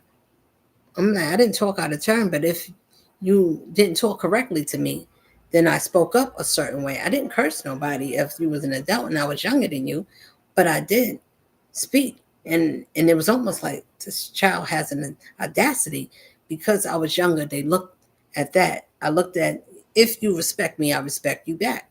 It wasn't an age thing to me. It was a matter of principle. So I believe like that. When you have principles and you stand and you think you can have, it doesn't matter if the world put peanut butter, jelly, ice cream, sandpaper, some cement, glue. I don't care if you use toilet paper, wrap you up with ceramics wrap, and put all kinds of things that can stick you to a trap. Whatever it is, remain. The only thing, if you ain't got nothing else, you better remember who you are and remember the love for you and be centered to you. The only thing you got that you got control of is you. If you are able to be brought or broken, then anything can be broken in you. And if you find that it's nothing weak, then they say, well, what's weak about you? I don't know what a weakness is. I know that it's something that we have. And say, well, what's your weakness? If you could take out the Most High, then that's my weakness. I think anybody in any accordance and any sense of a standing of understanding where I'm coming from, that power is the only power that we have. So if that's somebody that you could take the power out, then you might have a point. But that's impossible because the strength of whatever the knowing is has the power of all other authority. And the authority is we got to give it permission. They're gonna ask us on our phone, Siri, you gotta tell Siri to come on, or Alexa or whatever. Sometimes they be talking, you be like, I ain't asked you to come on. I didn't even ask you nothing. I didn't ask you. So whatever, what I'm saying is you got to give it permission. And if it's something that's not given permission, it's going to test you. Life is not going to make it easy. So if you're a person that looks for something that's going to ruffle your bones and you got to be somebody, I said, well, if I'm going to be somebody, then if I don't got to ruffle and you want to rumble, I'm going to, well, whatever it is. And so you either tell yourself that you are the show and you came to show up, not a show for life. People, I'm talking about show up for yourself. Even when you're scared and you're laying in the bed and you like, oh, if you got to move or you get a new job or you're about to have a baby, you never had a child before, something new. That's what I'm saying. Show up for yourself. Be proud of something that you, even if you're scared, but look what it took for you to get there. That means that you had to have challenged many times your fears without even knowing that you was a fearless person. Even when we shy and we timid, and sometimes we take baby steps, it's better to take some steps than to take none at all. It's better to love something about you that can make you think about, I didn't think I could even. Sometimes people are scared of heights and they challenge themselves. I didn't think I can not be afraid of heights, or breathe through it, where I'm still nervous, but I'm just okay that I'm protected, and I'm getting, and I'm overcoming it, or I'm dealing with it. I'm going through with it. And then you can say after it's over, is it something I want to do again? Or what you say, now I'm not challenged that. I want to challenge myself in doing something else. We're supposed to be seeing our own self growth. Challenge the things that we didn't think that we can do, and something else, of discovering something new about you. Even if it's something simple, combing your hair a different way, or coloring, or I don't know. Just find something you can discover about you. Make peace. Find something that's happy about you. Laugh, enjoy, listen to music that make you rock, or make your own music. Whatever it is that make you bubble inside, that makes you proud to be you. I love everything about me. So everything I said I do. I do. I love everything. Even the things that I don't know. I like everything, even my flaws, the things that needs to be corrected, the things that I have yet to endure. I love everything, even the things that I have yet not to explore, even the things that I did. Love everything, because that's the thing that will make you love you for more. Because if you don't love yourself for the things that you did accomplish, it may not be as big as the world for everybody else to see something that glitters and lights. And how come we don't see something magically? If the heavens is smiling for you, and those are the ones, your guardians is guiding you, and you got protection, that's the only protection you need, because this world can't penetrate that, because something told you that the way I live, you listen, let me tell you something. You don't get all the protection, you don't get everything by, or you don't get favor just because we woke up. Some people think, oh, I woke up, I went to church Sunday, I spoke to the brother, I fed somebody, and I did that. Did you do it because, yeah, most of the time we do it because we like feeding people. Everybody should want to eat. Everybody should want to feed someone. But we use everything that costs money, because everything costs. Well, I gotta pay everything to feed someone, and you have a franchise, or to give somebody a plate.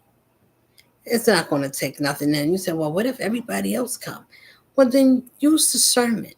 You know that some people don't have, and even if they look like they dress right, those ones, it look like you got money. Well, I'm not going to feed you, but if somebody look like they don't have, you'll feed them. Some people, like, I'm going to look for the neediest one, but sometimes the neediest one, or the one that need, just looks simple. They can look just like you and me. Why do you think to judge? Why do we judge each other? Because of appearances only. If my appearance is only what we look at, then how come we don't see the Most High and all the things that He said that we should look at? How come we miss ourselves and the thing that we said we admire or that we appreciate? What would you do to die for something, or to give, or a principle of life that said that you're my greatest? So why would you settle for less to entertain things? If I said I took you away from people and places and things because they did not see you as my best. When we think about that, and you sit down and you realize, let me be alone for a minute. Let me see who really appreciate me. Let me think about who really loves me. All the ones that had someone, or if they ever had it, and that one they mistreated, they misused. And God said, why would you do that to me after I gave you life, and I gave you someone that was unconditional, that I gave you someone that was like me? If we experience those ones, He said, chosen ones, everybody rise and be my spirit, be my eyes, be my caring, be everything like me to the best of your ability, in your own way, in your own style. Carry my attributes. That's it. That's it. And that's all. Why is that hard to say, well, that means what school you went to. No, it means that you needed to have a character. And if somebody try to break your character and say that you're something you're not, whatever someone want to say, your voice will speak. Your own knowledge of who you are is unmatched. You cannot think to flow. I'm not using cards. I'm not writing nothing down. I don't have to memorize what somebody said. If I use life and we all lived it, how can I go wrong? What is it that you're not following along that makes sense? Women are goddess. We are the gods, the ones that nurture the world. Who is the man? The man is the protector, to protect what is already there, what's already provided. He helped the woman is able, if that man is not living, not saying the father cannot raise his female children, he can give her the principle she's going to be able to be raised respectfully. She would be able to do that part. But as a woman to a man, he would have to be a man that listened to his mother or any woman that was raised properly, order to remember the things to raise that female child as a young adult to become a woman. It is naturally not prescribed that way.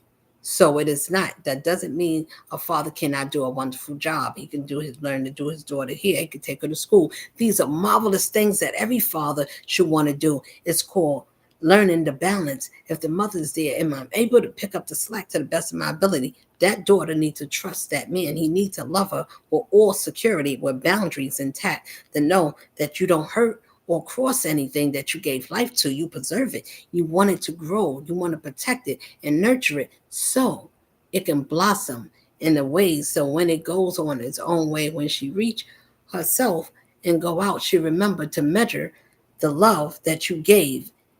Nothing less would she accept, because she was instilled it to be treated as a lady, as a young girl, to be showered, to be praised, to remember to love yourself. You don't have to go out and get anything. I'm your provider. Let me provide you with the things that you need. And that father used boundaries. Don't give her what she wants. Only she has to have what she needs. Otherwise, she would feel that she needs more. She would want more than she needs if the needs is not more than the wants. You want to make sure the wants is not important, but the needs is met. So when she go on her own, she's able to stand and she won't settle for less. The same thing with a mother. A mother could do both because we give life to both. It is a difference. We birth men and women. That is the order. It's not something, oh, I had to, oops, I made a mistake. Maybe I shouldn't say that. I messed it up. No, it is. That is the truth. Man is he. Who is he that messed up everything and came to deceive? Who is that we say he? He uses testosterone. It's too many men. It's too many peepees. It's too many things that's mixing in a bowl. And then we say, wow, everything is going up.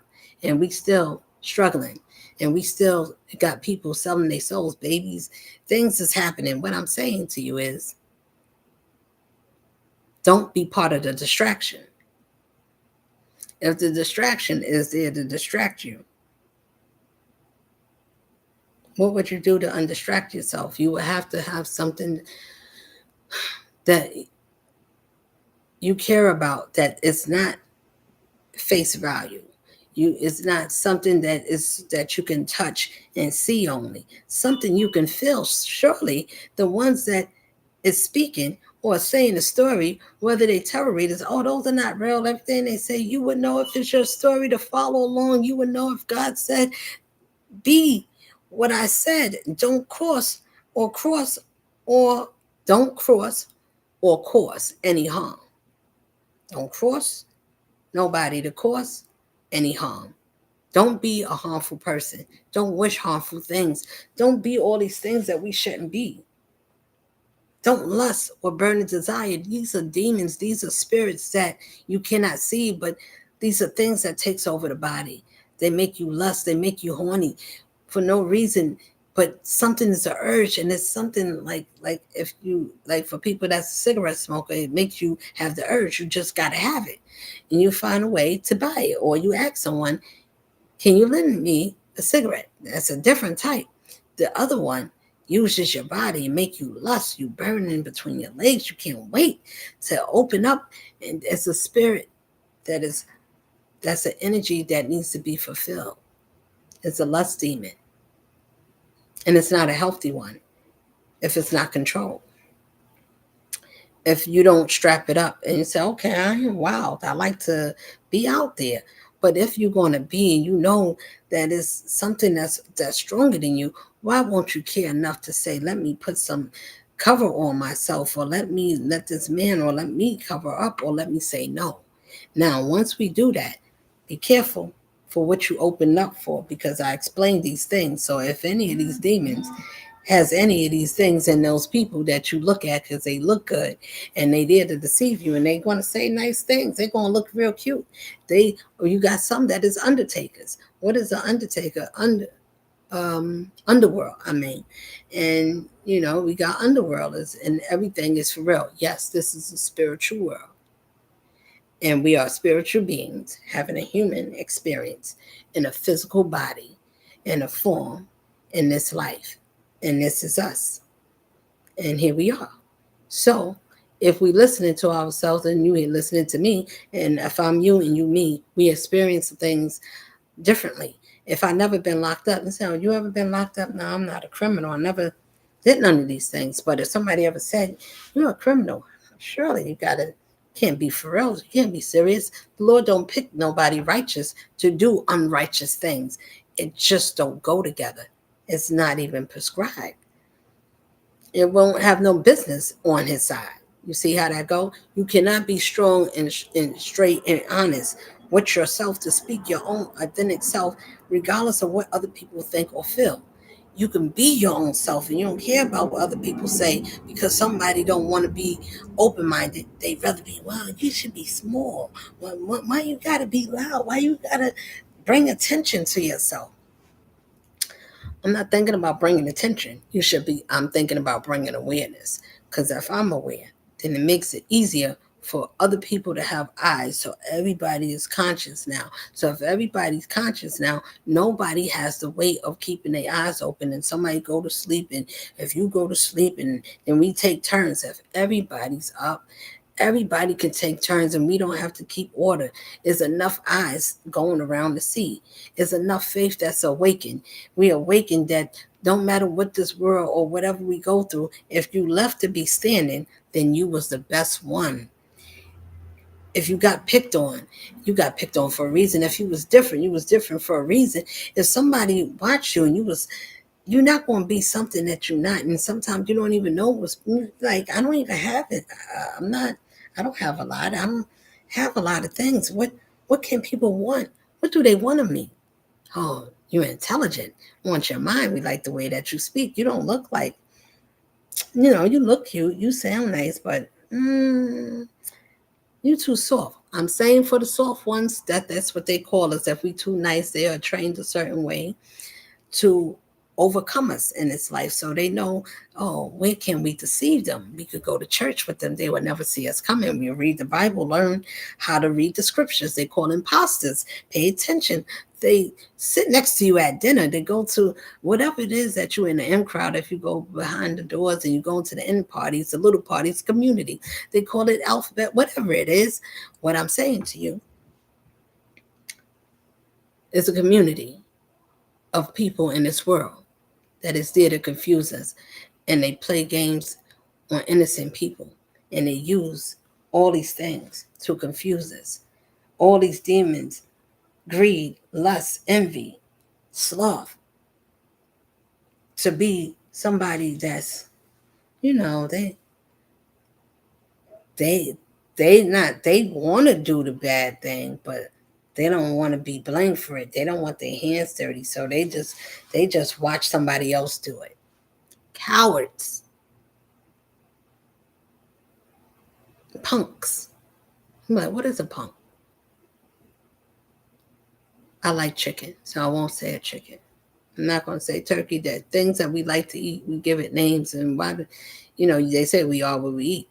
So, somebody, a spineless person, spineless, yes, somebody that can't stand with their shoulders up, with their head up, regardless of what you went through. Is that what you went through? Is that what it made of you, or that's something that you went through? What you went through is supposed to be what made you. So if it made you to be more resourceful, or to make better decisions, to say, well, I thought that good people was ungullible. Yes, well, I was ungullible. I'm not teaching everybody certain things. I'm gonna just say, analyze what makes us gullible, what makes us not accessible to some of these things.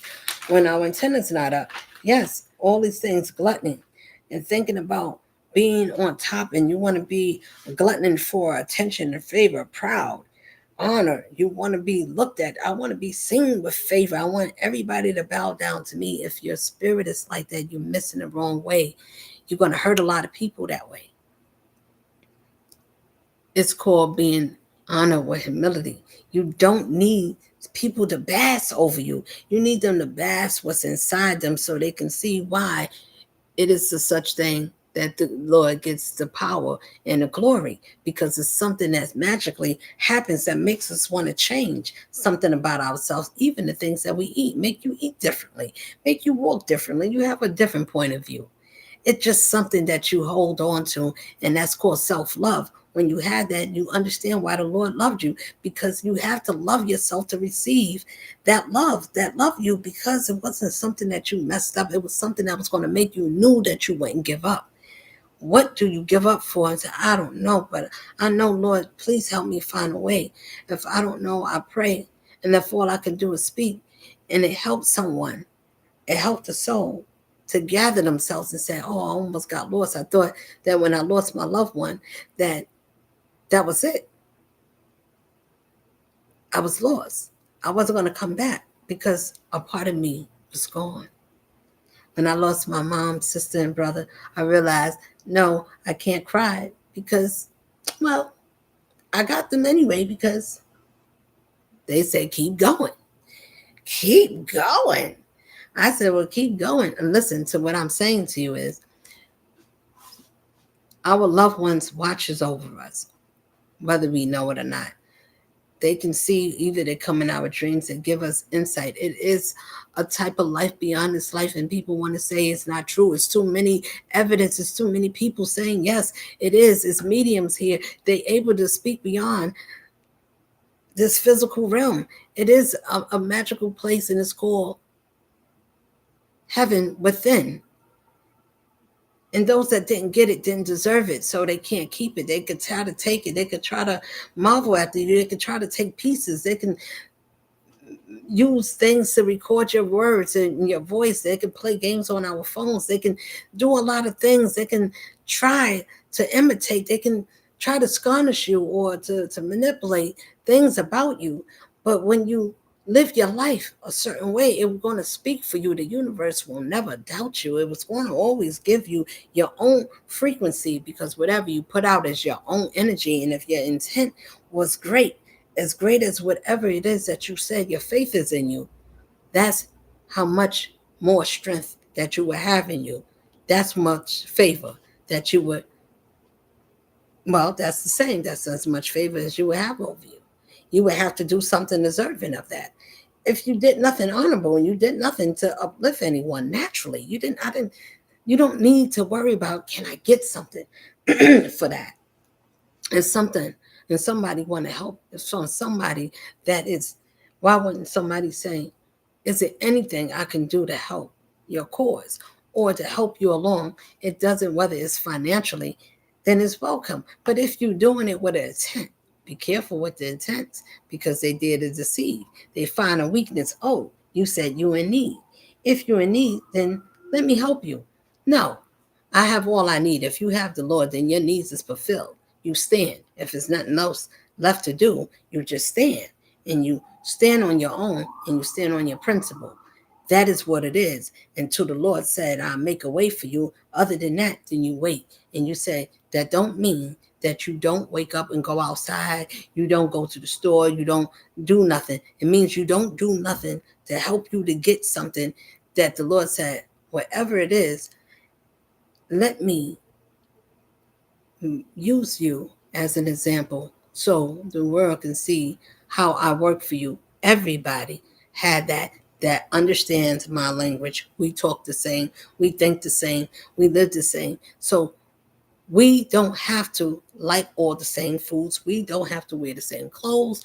We have to have the same understanding of the Most High Spirit. So once we understand that, then it's easier for someone else to listen and want to hear it. And say, well, why do you say, do you ever get angry? Yes, it's a type. Is there such thing? If you come across peace with me in the Most High, the wealth.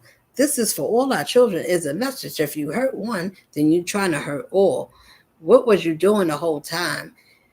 These things is these situations and calamities is made to make us fall, make you forget why you're supposed to love yourself and trust your instincts. Trust your gut that you got confidence. If you want to go to school, whatever you want to accomplish, do it. Why do you got to step on somebody's neck? Why do you got to cross somebody out? Why do you got to take somebody's spot? Why would you got to poke somebody out? These are the things that this is things that join the party. Come on, come on, come on. Bring your children, bring them all. Yes, even your dogs, even the big ones, small ones. We got something for you all. Come on. Fun world. The world is a stage. Well, they said, find your way in it. I don't know what I come to say is no matter what I've been through, I know that it seems simple, or I don't know, but it may seem like, oh, you live life so make it seem so easy, like it's so easy to get through. It wasn't easy. It just it was frustrating because it was annoying because I knew that it's something. It's a way. It is a will that everybody's made to be differently. So why can't we learn to do things a certain way after you get trapped in a trap so many times and you don't like being trapped a certain way? Like if you on a lot of things have changed. It says Social Security or EBT. I'm gonna just share this and think like this. I know I'm telling you to think. This is just my observation or opinion. For those that believe, it will have to be something else that takes place.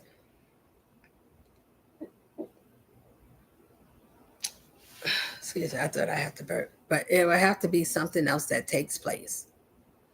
If one system goes down, this has been all the time. Was anything taken or misdirect or taken away, or just say if you got food stamps, whatever, they either bring it down or bring it up. They either take it away or close it. Either way, or you got to reopen it. Either way, it's going to let you know. Something else is going to take over if something else happens. Either you got to redo it or they got to redo something better. If you take everything out and you don't have nothing for the people, you can't do that. You won't cause a riot. So therefore, everything goes according to the Most High's plan. And nothing is happening by just man alone. Everything is going a certain way. Everybody got to watch and pray alone.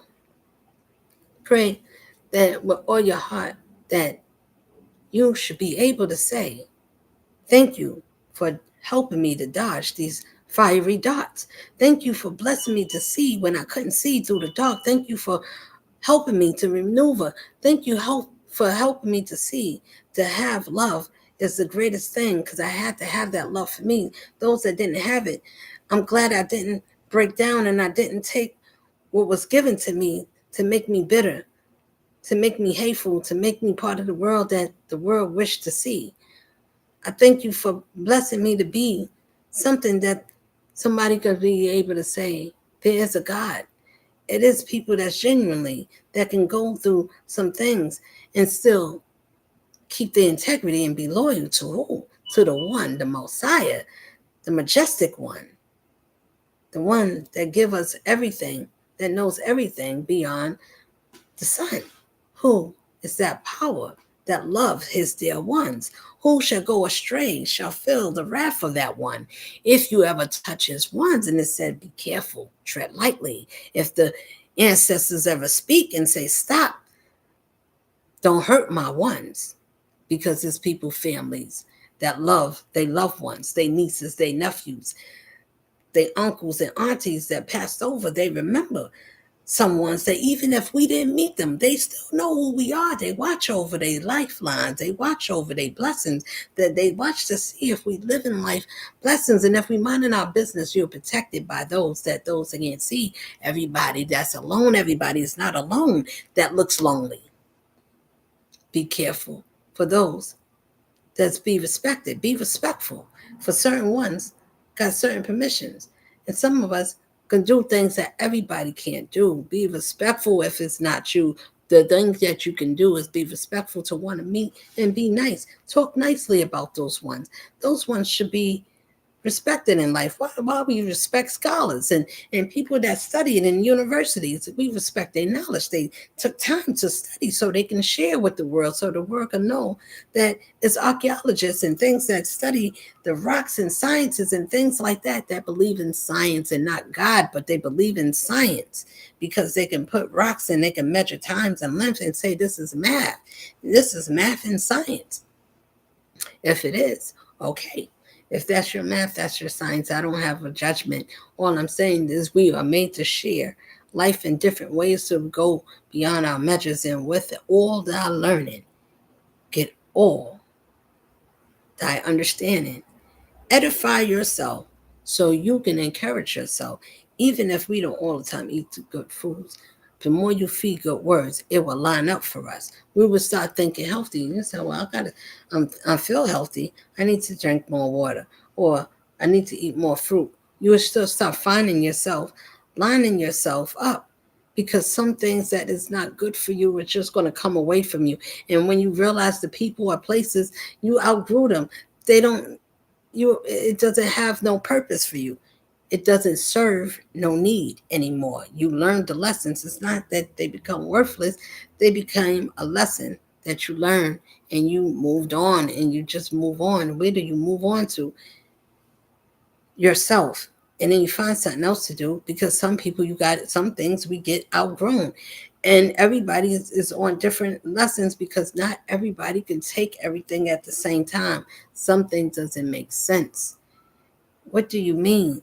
How come it doesn't make sense? Because life, if you don't understand yourself, why do you go through these things? What are you being tested on? Your principles, morals, your etiquette, how you sit, how you think, how you present yourself. Are you somebody that is a principal? Are you a good judge of character? Can you give good advice? Are you someone that is worth listening to? Do people trust you in this life? Do people tell you things? Do people look at you a certain way? Is things taken from you in life? Are you the one that people want to sneer? They want to admire, but they want something about you. Something that's different about your life. It's not ordinary. It's something different. So you will have many haters in life. And if that's you and that seems to fit, no matter who you are, if you're an ice cream pick or a little guy or thick, short or curly or long, it doesn't matter. It's who you are that makes people see you a certain way. They say, wow, this is a different spirit. What I'm saying is time to wake up, family. It's time. It's time to open up and to move on and to be strong, to show love, to show kindness. To whom? Yourself. Yourself first, and then to others. If the more you care about more than yourself and your own immediate, then you need to appreciate the little you have. And the little that you do, can you make it enough? Do you have enough to make it enough to share or to give or to Give enough of yourself, even when you going through something and you got your own thing going on. You like, damn, somebody else want to talk to me about a problem. I can't even sit in my own problem. I don't even want to give advice. I'm trying to find out my own advice. I don't know what to give you. I'm going through my own stuff. So when you can, discernment, when you can, and you have a situation, but your situation or your problem doesn't stop you from answering or being an ear to someone else.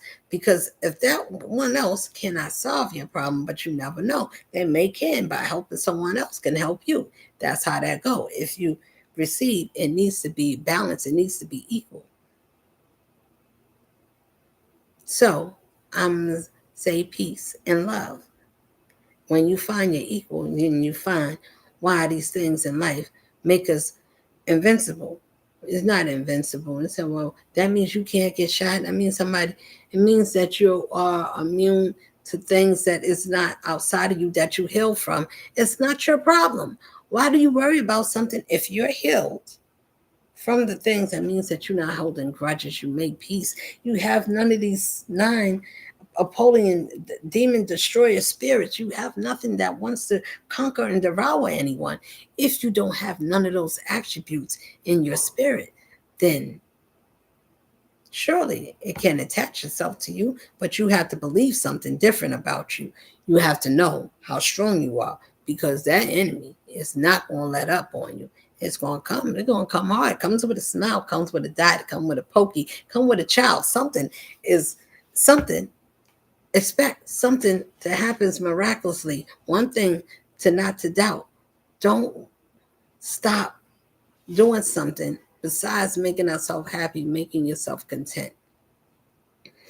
Even in doing nothing.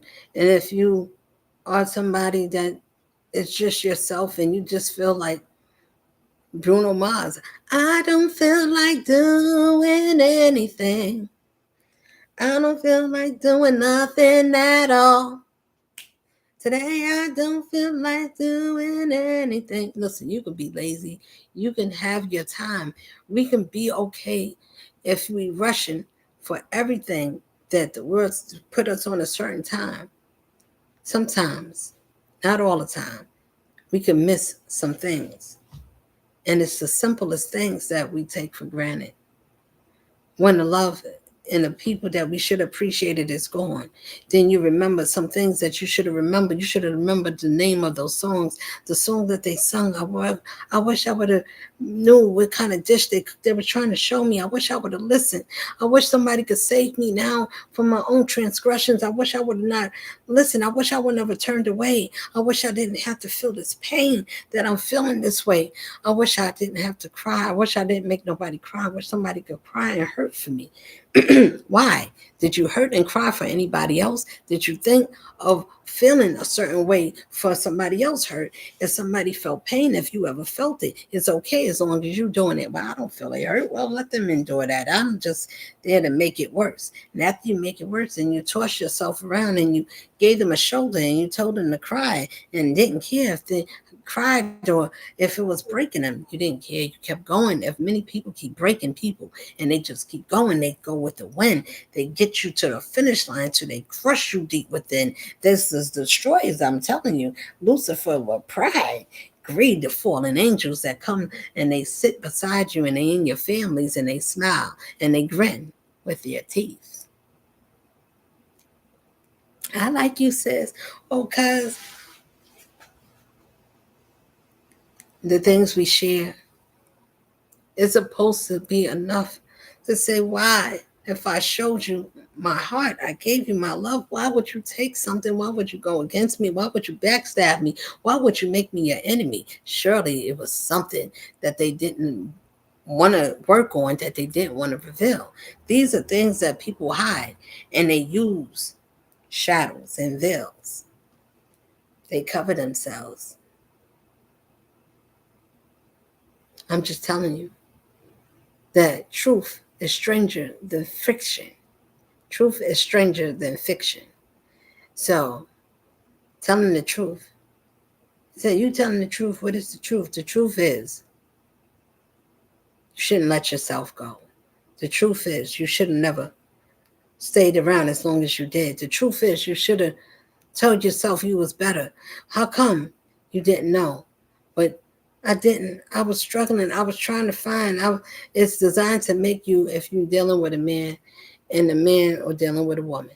If you're dealing with these people that don't want to commit, this is this is something. So listen up. If you ever came across or experienced it, somebody that can't commit and they're not really ready or willing, I say, to stay with someone for a long time without a commitment, you would either have to be foolish or you are somebody that knows something. I don't know. If you stay with someone when you don't know, when you don't know, you don't know. I didn't know everything, but I had to learn.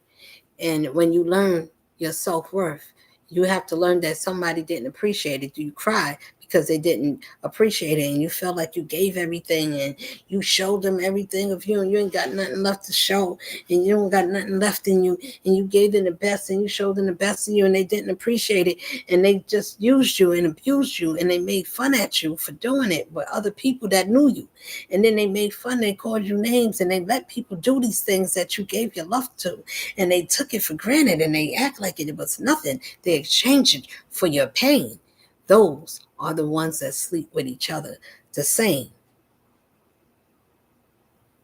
They were hurt and abused, innocent ones. They would get married, get a husband, and they would cheat just for fun. They was never made to be committal. They was always there to play a game and to look at people life to be expendable.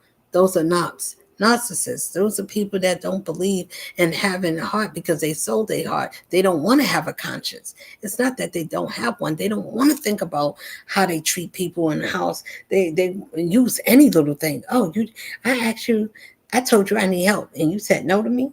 Oh, you want to say no to me? Oh, okay, watch this, and you think you're going to end up happy? Whoever that spirit is, whether you're a man or a woman, learn that those ones are these. So when I said Abaddon, I wrote it, the first respected of them all that worship Hermodon as God, whatever that is, just as Horus worshiped his father, the emperor of mankind turned first captain. Abaddon is the son of Horus during the Great Crusade, means destroying spirits, deceive mankind. So Abaddon is that spirit is the deceiver. So if that being is walking with that spirit, but they smile and they look like me, they're going to sound peaceful. They're going to speak kind words. They're going to be uplifting. They're going to sound good. They're going to be, I am a good one. I am the shepherd that's calling or to find the lost sheep. They will come in my name, and many will say, I am. Who is they that will put blame on the innocent? Are we not doing those things today if it's in the Bible? And these means that these things happen, and it's happening again. And these are the generational, this is how we bring the curses, because somebody got to break it. That means to stop doing the things that's bringing us low. Stop listening to music that make us show our cleavage and show our shake our big butts or to change our body parts because somebody want to look good. I want this certain look. I want this certain reaction. Then when you call on the Lord for people that don't want to know or didn't want to hear, when you call on the Lord and say, Lord, can you hear me? But you changed your body. You didn't like what you was. You didn't have a reason. You just did it because you had the money to. You wanted a certain look. You wanted people to look at you different. You wanted a bigger butt. You wanted a certain look. You didn't have to do it. What's nothing wrong with you? But you felt uncomfortable. You wasn't sure about you. You had too little boobs. It was too big. I need to go down. It wasn't causing a medical problem. I just didn't want it. It was too big. I just felt better if it was. I want to wear smaller shirts. I want, for whatever the reason is. I'm just saying, for the purpose of your intent. If you didn't do it for a reason, it was other than for yourself, or I just, it was for myself. I wanted to see how I look. I made myself feel good. We come up with all kinds of things, and sometimes that may be the truth. But is it deep down for most of us? No. Most of us do it so we can get the reaction of how somebody look at us. If you have a little weight, if you are a little chunky, if you're not that slim, but if you have something that's more valuable, but you keep yourself intact, you take good care of yourself, you wear many hats, you can shine up clean, you can get yourself together in your spirit, you can pick yourself up, you're not a Debbie Downer. I don't see anything to be negative, because nothing negative, don't say nothing upsetting or something tragic or bad didn't happen to me, but it didn't happen enough to make me forget about myself. I said, well, whatever happened, I'm going to hold my head up, and that's something that happened that I would never be. I'm going to be better than where I came from. I'm not going to make the same mistakes. I learned. I'm going to listen if somebody say, hey, you're going the wrong way. Would I pay attention sometime? And it was times I was very hard-headed from sometimes learning that you may learn something and say, okay, I learned that lesson. That doesn't mean you're not going to be hard-headed in another part of your life. In that part of life, you need to want to pay attention. And you might want somebody to tap you and give you some lesson, and nobody don't touch you and tell you nothing. And you need it. And you want it. And you deserve it, because you did everything to get what you need.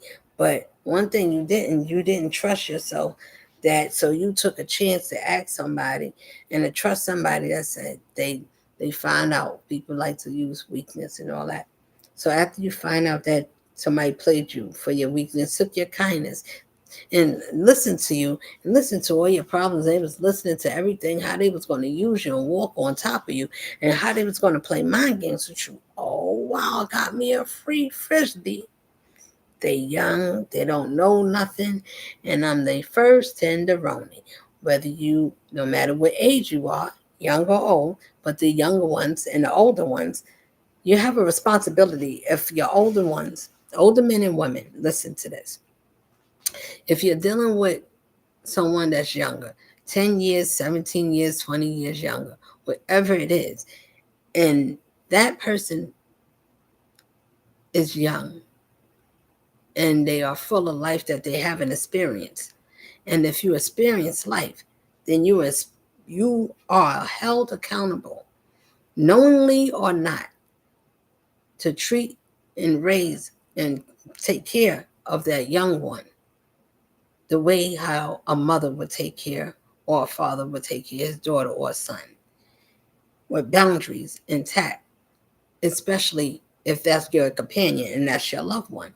If you mistreat them and you use them for toys or any type of thing that you feel you could get away with because you have authority or you have something protecting you, whatever it is, if you mistreating that mind and you guiding it the wrong way, you hurting it, bullying it, if you misusing that woman or that man, that young person, and you misshaping their mind to guide them the wrong way, please believe that it's a punishment on your soul that you cannot see. It's something that is tracking and is building up if you don't deal with that one rightly. If you hurt that one and you make them change to test them to see themselves. And sometimes, my innocent, beautiful people, if you are in that case, we both have a lesson to learn. Do you think more highly of yourself? If to let something take you down, are you able to stand up? Are you able to stand up and talk loud and talk up for yourself? It's a time where I was shy. I didn't talk too much. I didn't say everything. I just listened. Sometimes life, not sometimes, all the time, life is going to help you to build your spiritual muscles, because it needs to see what you're made of. You cannot be on the most high team if you too scary to challenge yourself or to take a leap at something. You scared to talk up. You scared to say what's true. You scared to say what's right. You scared what's going to be made of you. Oh, my reputation. What would people say and think of me? Well, what they want to think, let them think everything they want to think. But you know, one thing that you should think of, the Lord saved me and I'm here. So whom shall I fear? If the Lord is my shepherd, and I shall not want. He maketh me to lie down in the green pastures. He leadeth me beside the still waters for my name's sake. He lead me beside the still waters and guided me and leadeth me in the path of the righteousness for his name's sake. Yea, though I walk through the valley of the shadow of death, I shall fear no evil, for thy rod and thy staff, they comfort me. You prepare a table before me in the presence of my enemies. You anointeth my head with oil. Surely my cup runneth over. I will follow you all the days of my life, and I will dwell in the house of the Lord therein. Ashe, Ashe. Now, the house of the Lord is me and yourself. That means I don't need to be inside of a house to say I'm inside of a house. Your house is you, your vessel, your inner spirit, the things that you care about, the things that's secret to you, whatever it is. And you say, what is secret to you? I love people. So if you kill everybody, so then you're going to take everybody out of the world because that's what I care about. Now, if somebody's big and bad and they can do all that, well, I'm going to take everybody up because that's what she said. That's the way the weakness is. That's what we want to do. Okay, go ahead. So if you want to give the enemy something hard, give him something hard to do. Something that is impossible, that he can't even do, even if he thought about it and found, how can I do it? And how would you be able to say you didn't do it? Who would spirit with this world would have to say, I have sinned. I have been a liar and a mockery of the Most High. I have did all the things that I should not did. I done told many lies. I join in as the accomplice that we said that is the pill-faced ones that came to deceive us, but then we find out they look just like me and you. So if you look like me and your spirit is of the white man or whatever you say, I'm not being racist. I'm just saying racism started off being something black and white, salt and pepper, everything nice. Your spirit can be any color. You can have anybody that you want. You can wear any suit. Listen, if you had changed your heart chakra, if you had changed the love in your heart for yourself for a couple of dollars, you have been brought. You have been weakened. You have gave up on your birthright. You did not stand strong. You gave up on something that was given to you from birth. It was your manhood. It was your womanhood. It was your integrity. It was something that you should have been proud to be. And you were supposed to be that way, even if you didn't have big chest, if you had a flat body or whatever it was. We were supposed to be differently made. So the way people receive us, would they receive us naturally, or how funny we look in our clothes, or are they looking at our spirit in us, or how we treat people, how we care about things, or how we show up about ourselves? So sometimes, yes, you can make it distinguish to say, no, this person ain't on my level. And if your level is just on social status only, and how much money you can spend to show that you are worth it. After you get your plaques and you go to school and you get your graduation and things. I'm not saying to go to school, don't go. I'm just saying you should think about where you put your money at and why you're paying for something that is watered down. It's telling you that you've been deceived. Why are you still paying for it? Why do they do that to us? Why do they make us think about things that it's not benefiting for us? But they say you still must pay for it, even though we know it's not good for us. And they approve it and they know it will make us sick. They have not a good reason, or they're not using it properly to try to heal us. So why is it so much medicine? Why do you say now that if you took Eloquence, or if you took this, or if you took that, you can sue for that? You need a medical lawyer, but your parents or family, your loved ones died already, or some of them, they're not even here. So when you think about the things, or you think about if you're still here, now the damage is done.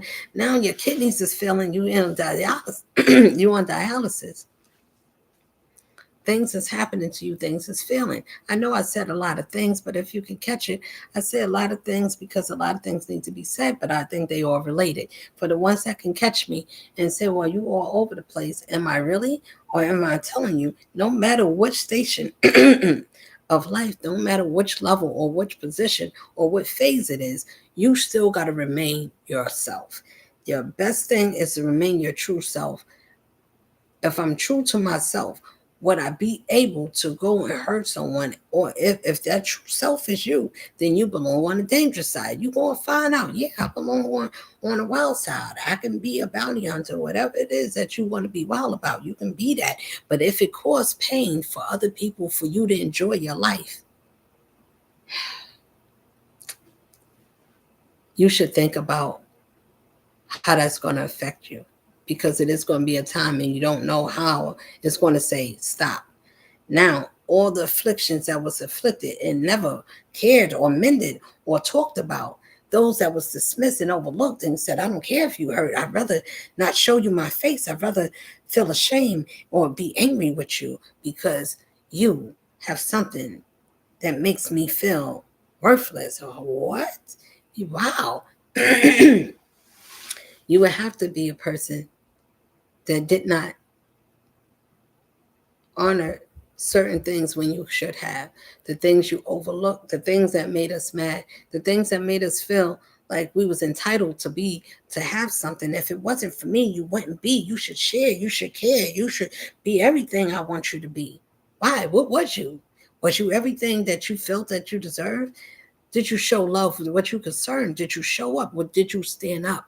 Did you stand up for that one that showed you love? What would you do for the love that God said, I sent for you? I know you was crooked. I know that you was a murderer. I know you was a thief. I know that you did some things wrong, but I still want to use you. So if you ever use those ones, something about that one will surely have to say, something in me changed. I don't know. Something in my spirit made me want to be better. That means I start talking up for myself. I start standing up. I start saying, no, I'm not going to take things that people did to me. If you did something to me to make me feel wrong, I should talk about it. No, you have a right to say, if I was fair to you, you got to be fair to me. That's not something that, oh, that's your opinion. No, that means that if I respect you, you got to respect me. That's not...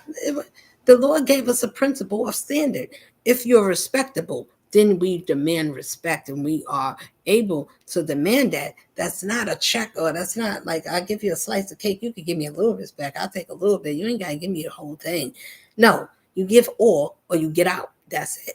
If a person can't tell you to be truthful or be honest with you, stand on principles, some people don't deserve to stand there after you went through your own journey and you've been hurt, you've been abused, you've protected for all costs. You let nothing come and try to hinder you. Nothing and no one. They're going to make fun. They're going to come to try to trick you. You know that the devil got cunning tricks. If you know what it's about to do, I don't know. You don't have to know everything. You need to know that you trust something that sees everything about you. Learn to love yourself, because the ones that don't, they didn't have it, and you can only feel bad. You cannot make to our loved ones. Yes, it is sad to that our loved ones, and you can't deal with them. You try to help them and try to guide them and try to help them a certain way. Some people say, you talk too much, you don't listen that much. You got to listen to other people. How come you don't listen to what other people have to say? Well, if you know something that you didn't know, and the person that knows it is something different than you, then you should want to listen. Only thing, you can ask questions, because you can't say that it's something that you learn to do. If you're confused, then you are confused. You need somebody that knows something that is able to say it to you. Now, those that want to steal, and they say, well, I'm going to mark everything she say. I'm going to try to use it. You can't. You don't know what else I'm going to be or whatever else somebody's going to say. Everybody's an individual. That's why people respect themselves, so they respect to mind their business. It's a such thing as that. It's called mind your business for a reason. Oh, why? Oh, they trying to get fly. No, sister or brother, lost one, kings and queens. It's called minding yourself, because you're not going to be perfect every time. So you need to take accountability. I know that people are going to be like, well, if you said this, how come you didn't make this happen? How come this not happen? If you say you this, the whole thing is to make you lose hope on yourself, to make you say, no, I'm not, but God said I am. I should love myself. I didn't get this far. I got this far for nothing. To lose hope, because life is going to take certain things away. And sometimes we lose our loved ones. We say, well, I lost my soulmate. My mom was married. I had a father, but I saw strength. And if you see strength, and then you see yourself, or you hear encouragement that say, keep going. I'm going to love you even if I'm not here. If your loved one tell you that. I had a patient that told me that she would love me beyond the grave. The most touchingest thing. She reminded me of my grandmother. Her name, well, was Miss Thomas. Zula. Mine was Mayola. But she reminded me they must have been sisters in spirit. But either way, it felt like I got to take care of my grandmother again. I got to see her in some way. Even in another elder, I respected him the same way. And they tell you don't get too close, don't be too personal, but you go off of whatever is given to you. You follow the energy that's equal to you, that receives you.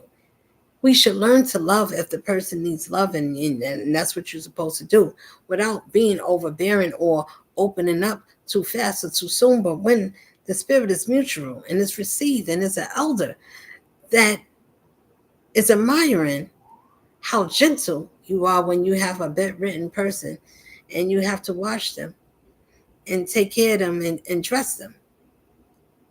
Those was the things I did for my grandmother. So can you see the love that you can have for somebody else that is not able to do it? Everybody can't do that job. And they see it as a job, but everybody don't have that.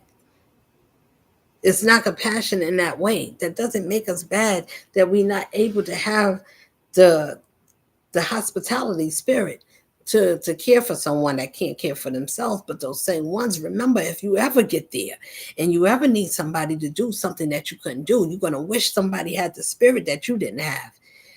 And you're going to wish sometime, maybe if you would did something, then, and if it happened to you, it wouldn't be so bad for you to digest it.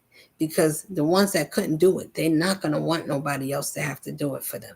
They're not going to want somebody to wash them in places where they can't wash themselves. They was too prideful. They wouldn't do it, but they want somebody else to do it for them. And they want somebody to wait on them. So then you wonder why, if you had a husband or a boyfriend, was you nurturing? Was you hospitable? Did you cook? Did you know how to do some things? Was you able to build that man? Was that man was able to appreciate you, to make you more than a fling or a girlfriend? When I learned, I said, no, you can't be nobody girlfriend. There's no more girlfriends. I'd rather stand to myself and understand what I need and why I need. So fix your own self, make your own self proud, and let the Lord work for you and figure it out. Don't worry about it. Worry about yourself. If you got time to share to yourself and you could be selfish, this is a good time. This is the time for yourself where you could mind your own business and you can enjoy your own self before you have to share likewise mine. But if it does, let the Lord do it. It would never leave you out of time.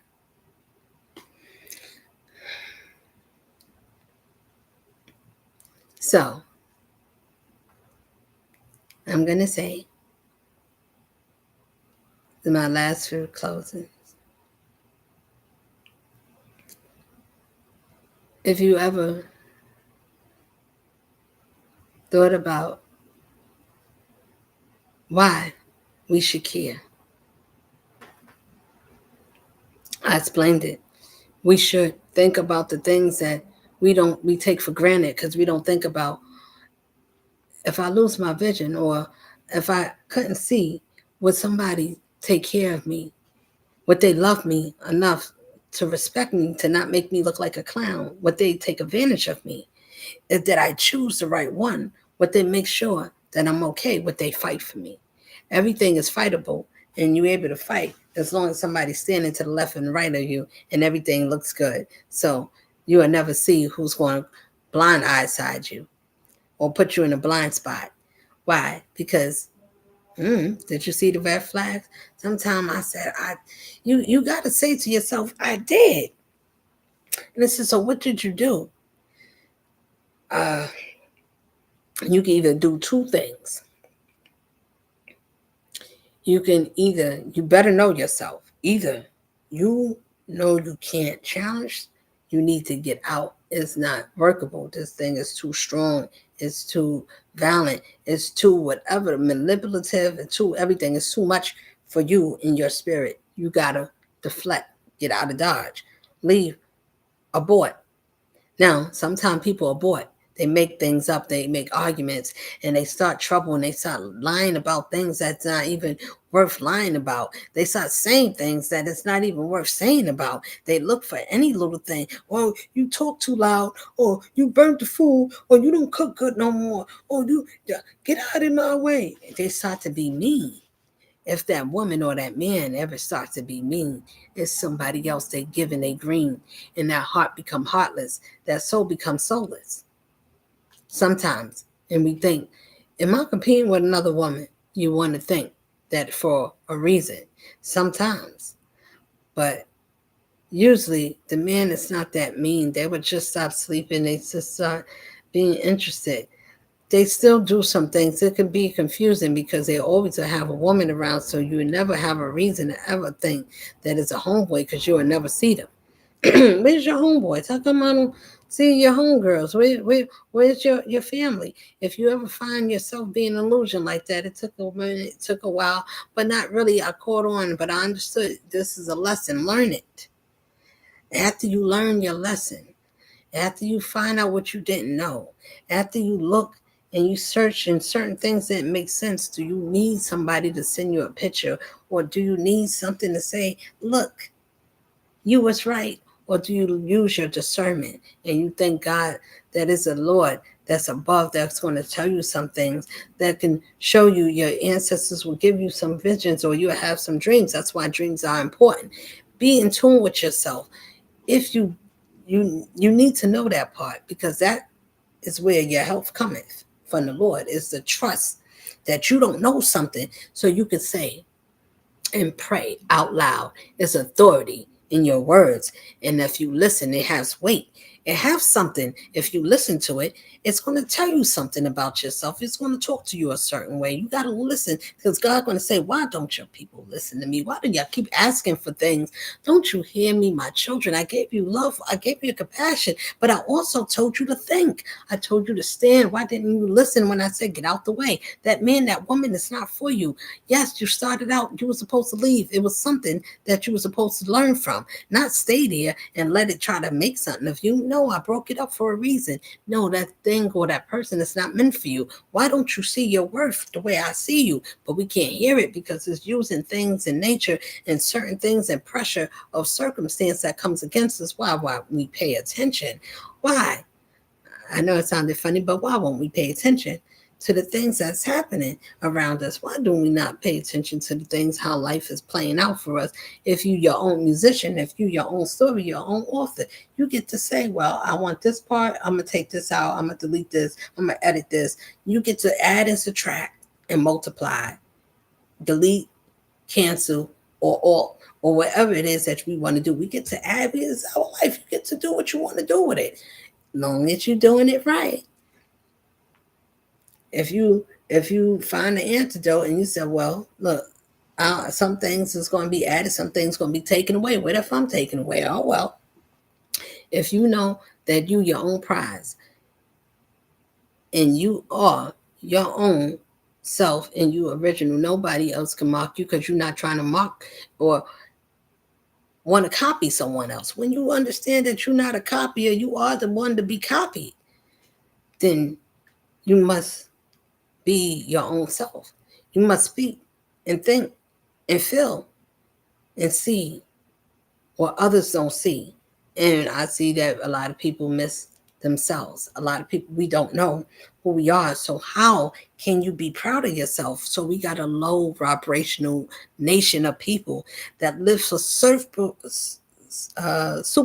things, live for superficial things that doesn't have no depth. It doesn't give no oomph. It doesn't make you want to be able to say, let me see what else I can do. I haven't seen the best of me yet. I don't know. I need to, when I say that, I'm saying whatever simple measurements, and just thinking of yourself, renewing, just feeling proud of yourself. You probably never felt that place. You never felt brand new. You never died. You never gave up on something that you said that I wanted to give up on. When you do, and you said, wow, I shed something, I gave away my old clothes, or I started giving away purses and things that was riches, and I just started handing those things out. I realized I don't need none of this stuff. I felt much better being free and living life with things that cost less money, but it was enough to protect me. Or I bought a coat that wasn't $5,000. I bought a car that didn't cost me a whole goddamn $500,000 just to ride a car to put gas in it. Do you really need a car that's so exotic that it may cost you some millions just to drive a car that they made and said, well, look, it's a Bugatti or whatever it is that make you feel like a superstar? I'm not saying not to get it, but if you could get something the same, you want to drive and you want nice cars or whatever it is, do you have a different way of living and getting it a different way where it can cost you less, but you want the best? Find your own best in getting what you want without making your own self spend more than what you are. Why spend more of you than get less of you out?